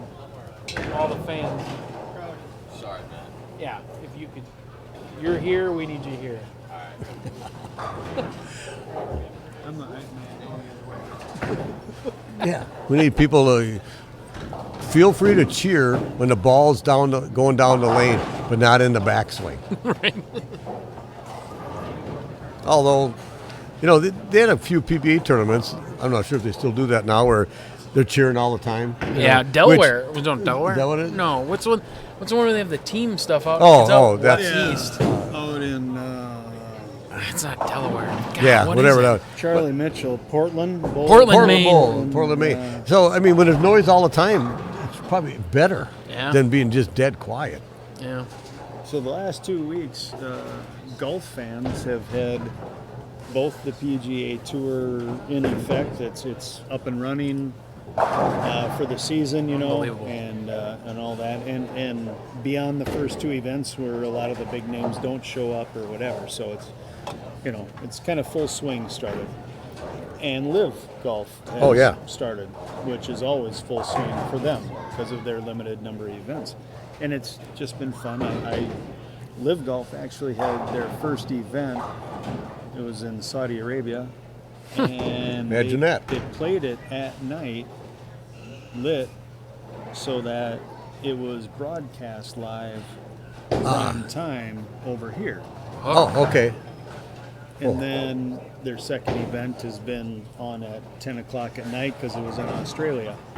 So Okay. it starts for us at 10 at night, But anyways, the huge disparity between PGA Tour quiet signs up yeah, and yeah. marshals keeping the crowd and bass thumping music being Yeah, played really? Okay. throughout the entire course, the whole tournament starting out with Guns N' Roses' "Welcome to the Jungle" being played over the entire If that course doesn't get you excited. as they shotgun tee all off at the same time, Wow. right? It's just so Yeah. That's just Obviously, there's other sports too, right? Where like some things that are very traditional are being looked at a little more untraditional. Yeah, right. Yeah. Did the Waste Management Open thing happen this week? Oh boy, did it! Yeah, and then, And that's the PGA, right? yeah. Oh my God! And there's people. It's a Man, it's I a can't mess. Think of it, but Really? we had a hole in one. On 16, or 50, whatever. Yeah. Yeah, The where they have Coliseum hole. they literally have it's Yeah. it's And surrounded. It just no. I take it back. Yeah, that was Live Golf. It's funny. It's the same hole. 16th this weekend in Adelaide. They call it the water hole. And Patrick Reed hit a hole in one, and the water explosions hit, and all these cups come flying, and it had to be 15 minutes to clear the green Really? before the next group to play. Yeah. That was a great shot That by is Mark. what Waste Management gets like. Okay. If somebody puts one or a hole in one on that, Oh yeah. it's the same thing. Cups are pelted all over, and that is a. I would love to go to sit on the 16th hole one time there at the Waste Management. is that like the Masters, one of those three holes that make the Amen corner. or yeah, whatever that is, you got to get there. Bucket list thing. You got to get there Oh, like I a would week love to before be- to get I a would spot. go to. I would love to go to a Masters. You got to get there. I know a it's week a zoo, before, but I would still. to get the spot, camp out, put your tent up, whatever. All right, so Great shot. let's watch this going on. Right now, Ten Mark pin- seems to 10 have, even though 10 pins match, whatever. Mark seems to have like a better ball reaction, and the ball goes through the pins a little bit better. Brady's been light. And he got another light strike there, but he left 2 light hits. So but Brady's going to figure this out. So Mark's, even though he's got a 10 pin lead, he hasn't won this match It's yet. not safe. No. That's for sure. But he threw that last one really well. Mark, that is, where he snapped out that 10. So if Mark wins this match, we will have a new CBA champion Yeah. Yes. between Mark or 100%. Dylan. Yeah. And who's going to bet you win? Oh, Well, great I'll go find question. There's a reason you're in the booth. You ask the questions everybody wants. Everybody wants to know. So that was still light. It wasn't high flush. No, but it was a strike, pretty solid strike there, whatever. And so that's just a regular IQ. So, or is it, it's probably a newer one. It's not like the one that Chad has. It's got 9,000 games on it. I think it's a pretty older one. That's what I was kind of I thinking. would- So, I would- so of all the new stuff, all he tries to, he went through, I know, a bunch of bowling balls today. I saw him a couple times, whatever. And That was a great shot. yeah, to snap out that 10, man. The ball's going through the pins correctly when that 6 Yeah. snaps out the 10 like that. But so I know Brady went through a bunch of bowling balls today, new ones. You know, he had the level and he had this and that, whatever he's using, and he comes back and just uses an old IQ. Yep. Yeah. If you have qualified for the year-end event and are planning on bowling, you would like to cheer for either one, Mark Blaha Oh, or Dylan Hanson. because they are not in the bet you win. Neither one in the bet you Well, I Boy. might get in next month. Not. Not next month. Month after that. Oh yeah, see, Yeah. that was a very good shot. The That was, Locker guys are going to defend their team Yeah. challenge title. who'd you beat last year, Jason? I don't know. We won. You know, it's funny. I was when I was putting the yearbook together, and I was listening to the champion. I'm going, Jason, who was the 5th guy on the Locker team that won? And he goes, oh yeah, how did I not know that? I honestly got it. I was going, who was the 5th one? How did I forget? I was Yeah, sitting that'll right happen. there. I was the first one. Oh well, good point. I Whatever, always but lead it off. yeah. But Yeah, you they beat- won't put him anywhere else. Yeah. He's a liability anywhere Won't else. move me. But you beat my other team.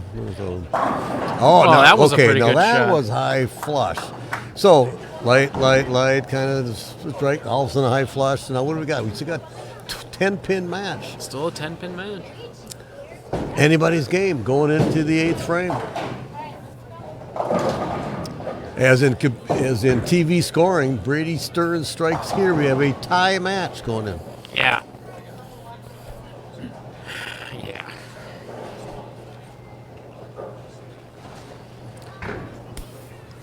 Well, this is going to be right around the pocket. It's going to be light 7, half 10, or strike. Okay. There's going to be no 4-pin, 2-pin, bucket, any of that stuff. Go. And that was like pure. You know, it's amazing how soft off his hand still with all that roll. Doesn't throw it as hard as Scott Endersbe or No. Jeff Walther or whatever, but, Yeah. but I don't it's know. still- Did you see the little fist pump as he walked back? Oh, did he do that? Oh, yeah. I didn't know. Okay. There's very minute times where he right. shows some sort of emotion. There was emotion there. So he knew he threw that one really Correct. well. Mark Apparently, says, this pair is pretty. Well, okay. I mean, they're really good right now, but I'm just saying it must be a little more favorable. Maybe. We should go to 17 and 18 and see what happened there. Well, all I know is if... Okay, Mark, you know, obviously he's going to have to finish out last. But if he doesn't miss the rest of the game, he wins. Yeah. But Brady's, you know, he wants to put that pressure on him. This is a must strike, though, for Mark. Oh. Must strike. You have a chance, because I think Brady's going to at least get the next 2. Oh, he didn't out like the it window. at all. That strike. Whoa. Wow. Okay. That was dead right off his hand. You know, I think that was gamesmanship, and he's playing with him.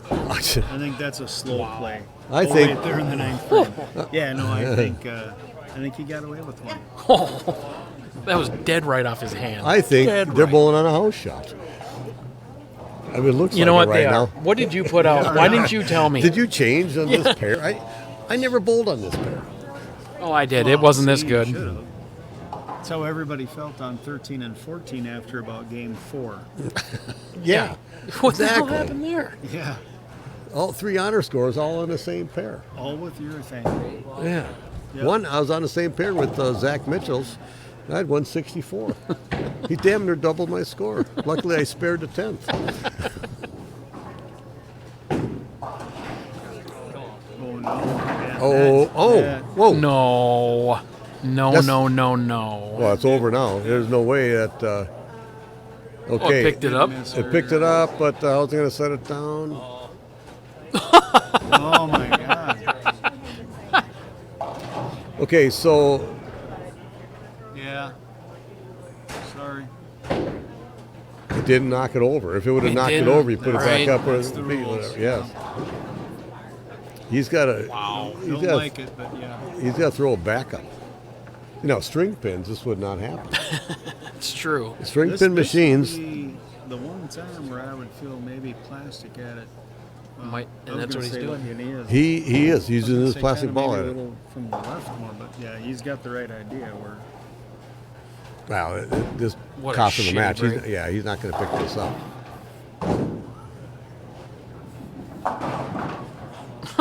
Wow. Okay, I didn't expect does that have- to he happen, does whatever, but yeah, There's a change on the score that needs to happen too, because he Well, says okay. 7-2. It should be 6-2 we'll or 6-3. 6-3. We'll figure that out, whatever. But yeah, we'll put it in. whether that 2 pin stood up or whatever, that was it was just a bad shot. Well, it was a that- bad shot, but an even worse break as far Well, as yeah. if it was going Yeah, to as stand. far as where it's set it, yeah.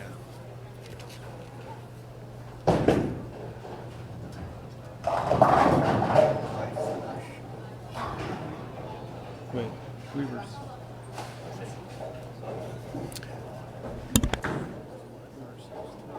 Yes. Should be 6-3. I don't know. That's on a strike. Oh, okay. He's got, yeah. I went to KMS. Oh yeah, we got lockers coming in for KMS school starting in July sometime.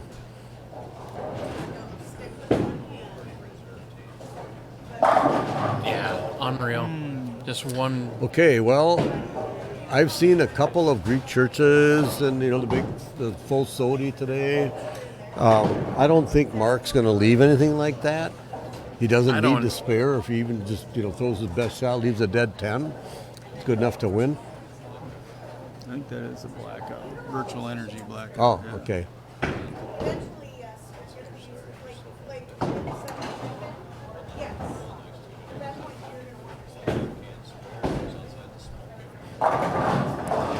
Golly. Yeah, he's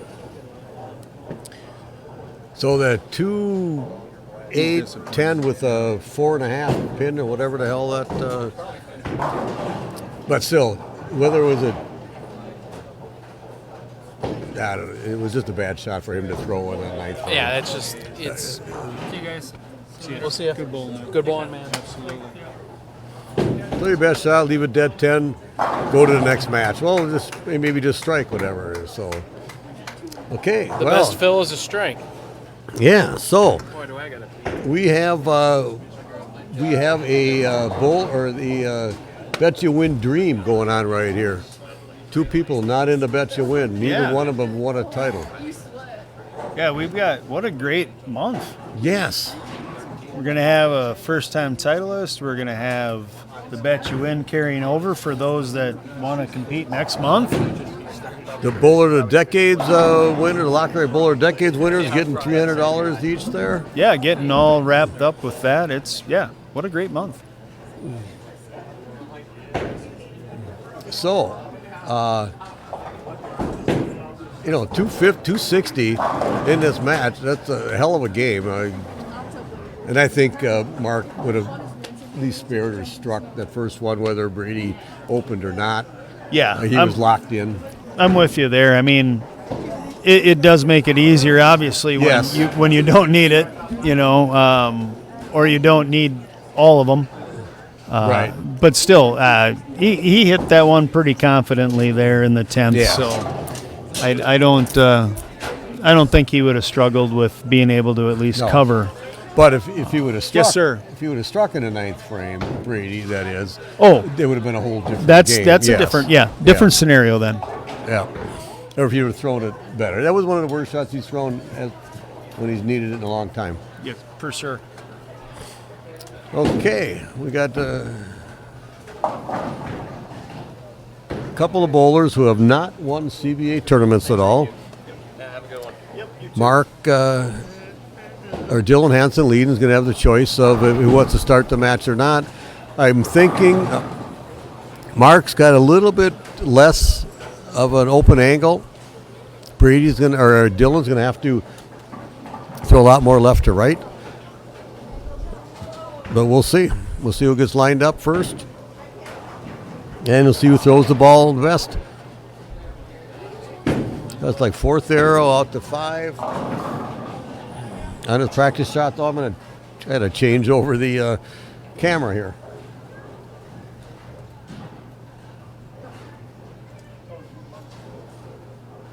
Okay, we'll watch him warm up here a little bit.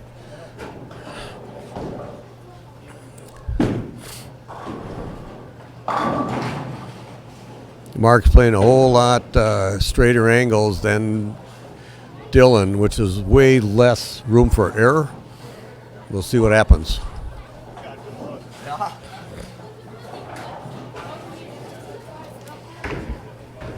So, Jason, I was just kind of talking about it on the couple of shadow balls I've seen both these guys throw so far. Yeah. Mark's angles are a lot straighter than Dylan's.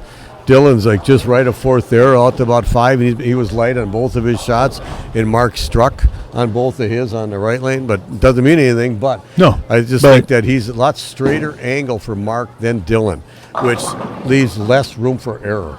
Yeah. Yep. No, I think that's a big thing for most people. I mean, even the guys that create more angle right out of the get-go, again, like a Chad or a Brady or whatever, right?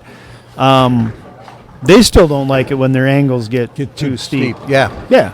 They would rather not do that but you have. Well, and they know they're sacrificing the risk reward, right? It's yes. I'm going to continue with this, and if I'm perfect with it, I'm going to strike. But if I'm not, well, my leaves aren't always good. Right. Exactly. Yeah. And that's where a lot of young house bowlers see that ball hook like that, and they send pins flying. That's what they want to see. They love it when the ball goes sideways. Yes. Yeah. And little as they know how bad that is for them. So, if I'm not mistaken, Mark threw 4 shots and struck all of them. And Dylan had 1 strike out of the 4. Dylan gets a choice. And I believe, I'm just assuming Dylan's going to have Mark start the match, but we'll see. So, Dylan's yawning over there, whatever. He sat around for an hour. And he had some practice shots. He did strike a fair amount on 24 when he was standing around. That was 24. Oh, it's chairback? No, I'm all right. I need it too. Got so much air up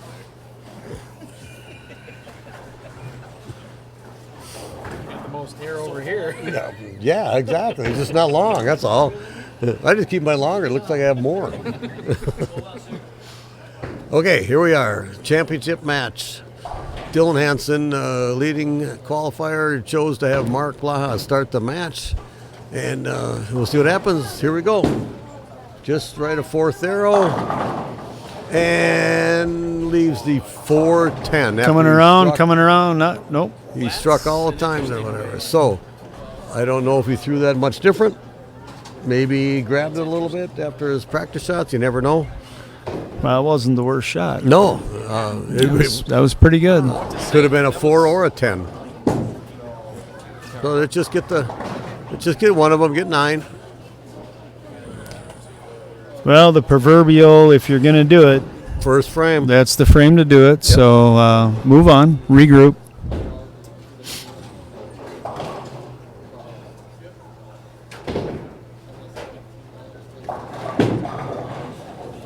Okay, that and labored. And it didn't seem to get out as far right as I thought. I saw a couple of his practice shots.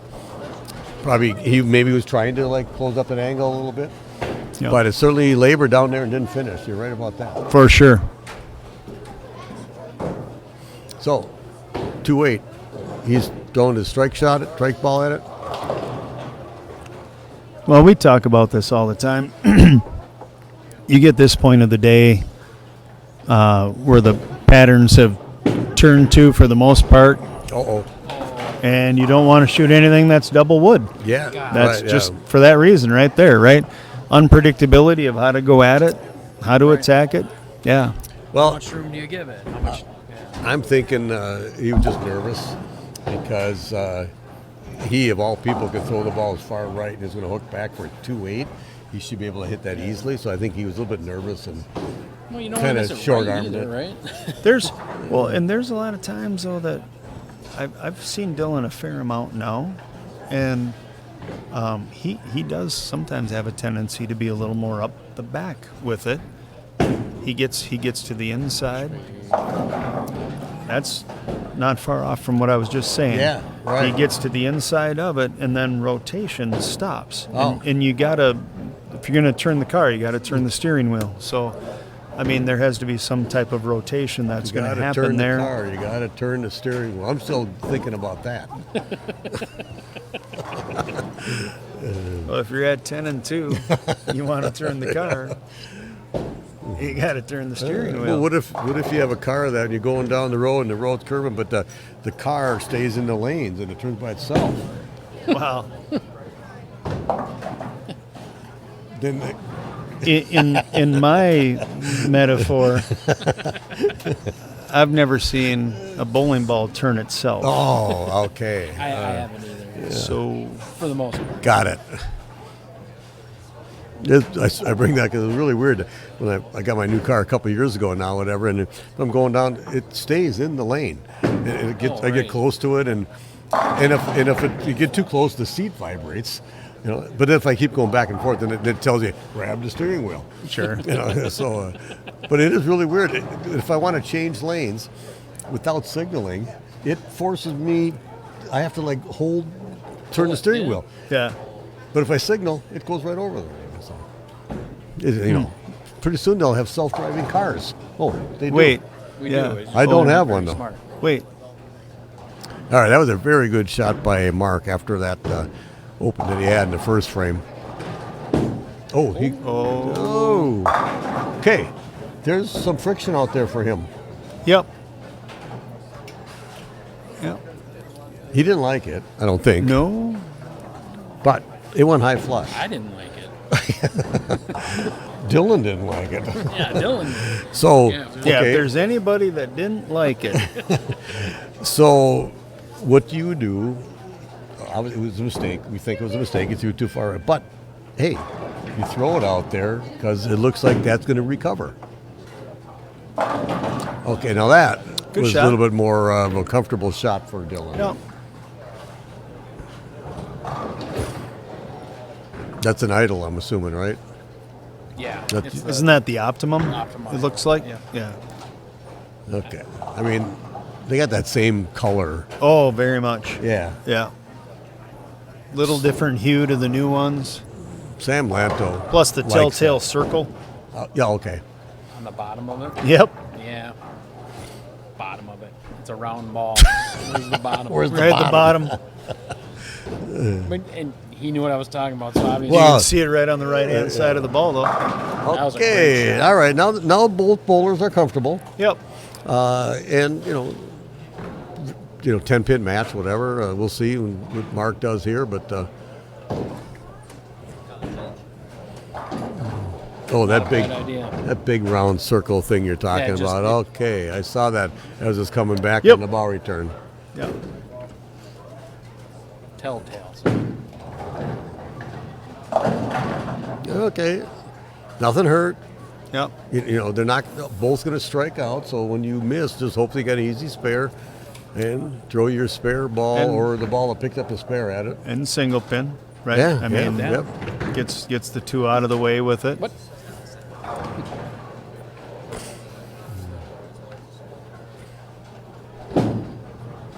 He looks at everything. Yeah, he does, except for the 6 and the 10. Right. And I should have done that today, because the ball would hook over there. If I got it going up the boards, it was going to hook over there. It's not like there was a lot of oil in the middle. 35 feet for sure. It's Yeah. It's going to hook over there. 100%. Well, I did today. Well, not Yeah. plastic, but my spare urethane ball. But I missed 2 7s and a 4. 1 7 on the right and 1 4 on the left. back in like 4 frames apart. He didn't get that one That's anywhere tighter. near. That was in. Okay.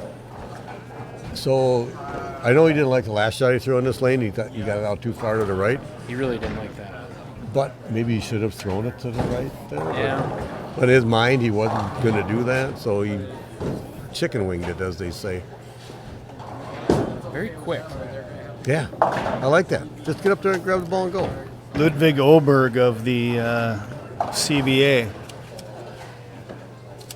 Ludwig's PGA player. He's very well known for being. Very quick. Oh, Yeah, he wastes no time stepping up, You mean looking like- at his shot, and like swinging. John East? Not that fast. No. Speaking of speed, did anybody catch the Chris Barnes comment about how the collegiate players that are on tour right now are not very fast? Really? Yeah. he was Oh, nice complaining shot, about it. Dylan. You mean people like Michael Mart? Oh, Yeah. He made a Facebook post about Yeah. it. He said that, About who? there's well, just, I mean, he Collegiate- would be one of them, but Yeah. yes, there's multiple collegiate bowlers that have a extremely long process to getting up to throwing a ball, and Look. or even on the approach and throwing Correct. a ball. Okay. And Barnes was complaining. He said if the college coaches are not explaining and teaching their players that they need to, when they get up on the Dude. approach to go, Yeah. that they're doing them a disservice, I- especially if they're going to go. That's in why the we agree need a with shot. that. I agree with that. And I don't know how you enforce it, but it's why we need a shot. Oh, that looks really good.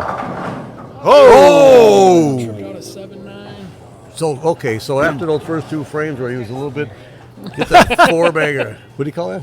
Kind of Said it was scary. Scary. Scary carry. Scary carry. I like that, whatever. So Got a little. Well, after one of the first TGL, that indoor simulator golf league that's on ESPN or whatever, Tiger Woods and Rory McIlroy based. So it was out the window. yeah, Oh! it was, and he comes back and he trips out that too. But it hooked back, so he Yeah. needs to get it out. Maybe not that far. He needs to get it out though. Yeah. He didn't last time It on does the make left a lane. bowler think like, oh, maybe if I just throw it further right. Yeah, But and then in the same vein you said is that your angles get so steep. Yeah. Yeah. You're not comfortable. In doing That's it. And you won't repeat Right. because Well- you're uncomfortable. I think Dylan's more comfortable with those steep angles than For Mark. sure. Oh. Used to it way more. Yeah. Yeah. So if Mark does a strike here, puts him kind of way behind. Even though it's not as many pins, but it's going to be way behind. That was a really good shot. it was. Really good. Kept him in the match, put some pressure back on Dylan. Dylan has a pretty good shot there, whatever, but more under duress. You don't throw it as easy as you do if you're not You under bet. duress. If the pressure's there. Yeah. Yeah. But I don't know, does Dylan get nervous? Is he not going He's to he's definitely he's a super good golfer. To he those is? that Okay. don't know, he bowls. Wow, that was really bowls good. golfs a lot of competitive, Yeah. Oh, like the I did not know MGA that. state events. Oh yeah, no, he's a plus handicap. Really? So yeah, Good to know. and if you talk so to I Eric- think he understands pressure. Then for he sure. would. Yeah, And he yeah. can, so he's got the skills processes and the skills sport yeah. stuff, which is bowling and golf, and kind of just a lot of the same motion stuff they always say. Like Lumpy's a very good golfer. Oh too. my God, yeah. You know? Yep. So he's not going to hang up on his thumb on this one. So I know he's And gonna that throw it to too, the right. and that too. Right. His release can And be as he's good as posted he wants that it to be because his Yeah. thumb's never going to hang up. Hard to squeeze a ball when you only have 2 thumbs. Yeah, you right. know, I wish I could do that. No doubt. So going back to the TGL bit, Oh yeah. interview right after the first thing, they're asking questions of Ricky Fowler, Matthew Fitzpatrick, right? And they ask him, is there anything that this simulator golf, good shot, can relay to real golf? And at the same time, unchoreographed, they both go shot clock. Okay. They're forced in this new thing into a whatever second shot clock, right, from whenever they approach whatever. And look, we don't have enough staff to sit here and try and police No. qualifying and whatever, but that is the big thing. We do need to learn to teach people to not be frozen and not get caught up in a process. I love processes. But Good shot. nice shot. He's keeping himself in the match by doing that. But saying that, this is Dylan's game to win. Yep. If he, what do you, 246 is what Mark can have. right? So he needs this one and the first 1/10 to shut him out. If he spares here, he needs a double. So he posted Get it. off his hand. Wow. Yeah. Get off his hand. Okay. 9 spare, 9 to win. That's Strike it. is the winner. That's it. I mean, he his first attempt at a CBA title. I think, and I'm not sure what other titles he's won and anything else, whatever, but he seems pretty relaxed. He's to throw the ball, and he's gonna win.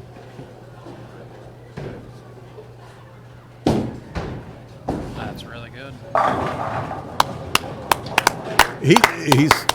He Throughout the match play, he's had this look Yes. compared to everyone else. Yes, he had exactly. As they got, and he went out of urethane, right? And as they got on and dirtier and Right. no re-oil, his shape and his role, his everything allowed him to just and he definitely was cream of the crop throughout match Yes. play. He loosened Yeah. up after those first 2 frames, and he just wheeled it to the right. Yep. And I thought he had too steep of angles. What do I know? Because I don't have those angles. And 269 with an open in the first will win It you is a lot. open spare, lot of and have the matches. last 10 to win your first CBA A lot title. of matches. Way to go, Absolutely. Dylan Hanson. And he's kept at this game for, I remember 3 or 4 years ago, and he'd be, like I said, 200 under or whatever. Yep. He couldn't keep the ball on the right side of the lane, got a hook too much for him because obviously the two-handed and the amount of revs he throws he doesn't throw really hard. No. He just soft and lets the ball work. Didn't need it. Yeah. Good tournament. Congratulations, Dylan Hanson, 267, winning your first CBA title. Congratulations, Mark Blaha, in your second place finish. He's made 2 cuts in a row. And I'm assuming he's going to start bowling more and more of these, like Matt Payne, like you did when you won and you get some success. You come back in the bowl, and then you tell your friends to bowl and stuff like that. Yeah, and so then they don't listen to you. Yeah, they don't. for some But reason. other than that, very nice tournament. Jason, another good tournament. it was good. You and your crack staff did a good job here. We even had Chad Nelson helping you. Cameo appearances by former presidents. I mean, I man. know. The only reason he was here is because Dave What a Yeoman day. made the cut or whatever. So, Yeah, he's still watching his teammate, though, take second. So he hung around even after Davey O got out. So okay. All right, that's good. Our next tournament is the CBA Or third, Team I mean, Challenge. not second, third. Yeah. I know what you're saying. Yeah. Team Challenge at Concord. You meant That's my- correct. Yep. And how many teams you got signed up? It usually fills up or gets close to it. Yeah. So we are limited to 32, and Right. we're already at about, are we at like 20? Okay. So 12 spots to go with a month to go. that's March so 15th, 16th. March 16th. Yeah. So, anyways, definitely something people should keep on their radar and get signed up for. Yes. And reminder, Brian Julian, he's been bowling great. He would love to be able to qualify for the CBA year end, and he was in our stepladder today. Yes. He would love a spot. He needs one more tournament. I'm So gonna if do there's some a checking. team out there, I got to do some checking because Yeah. we have 2 guys that aren't going to be able to be there, but I'll have to see what happens. So, there you go. Yeah. like I said, another good tournament. This was at Super Bowl. This was the third leg of the Locker Guy Bowler of the Decades. We talked about that, where Chad Nelson won the 15 over, Matt Payne won the 40 to 49, Anthony Stewart won the 30 to 39, and I believe Josh Kennedy won the 29 and under. So those 4 bowlers get $300 each, and in the year-end tournament, those 4 guys will roll off for another $300. Yep. Which would be, I'm not sure if we're live streaming the team challenge. Oh, no, usually not because I bowl right because it. you're bowling. Yeah. yeah. So we won't see, and there will be no live stream in April. In April we talked either. about that. The year end is April 5th and 6th. Saturday is where we have the 10 games of qualifying, and then we have all these different shootouts we talked about. And Sunday, right after the tournament, you guys are leaving to drive to Baton Rouge, yeah. So the next time the live stream will be the May tournament, That is correct. The first one of the next year. So, which is May what? man, I have the schedule done. Yeah, I know you do. Can't think of it on top of my head. Probably the but third or fourth weekend. On that is whatever it correct. so Yep, that's correct. We'll see you then. Other than that, good job. Sounds great. Thank you. Yeah, see ya.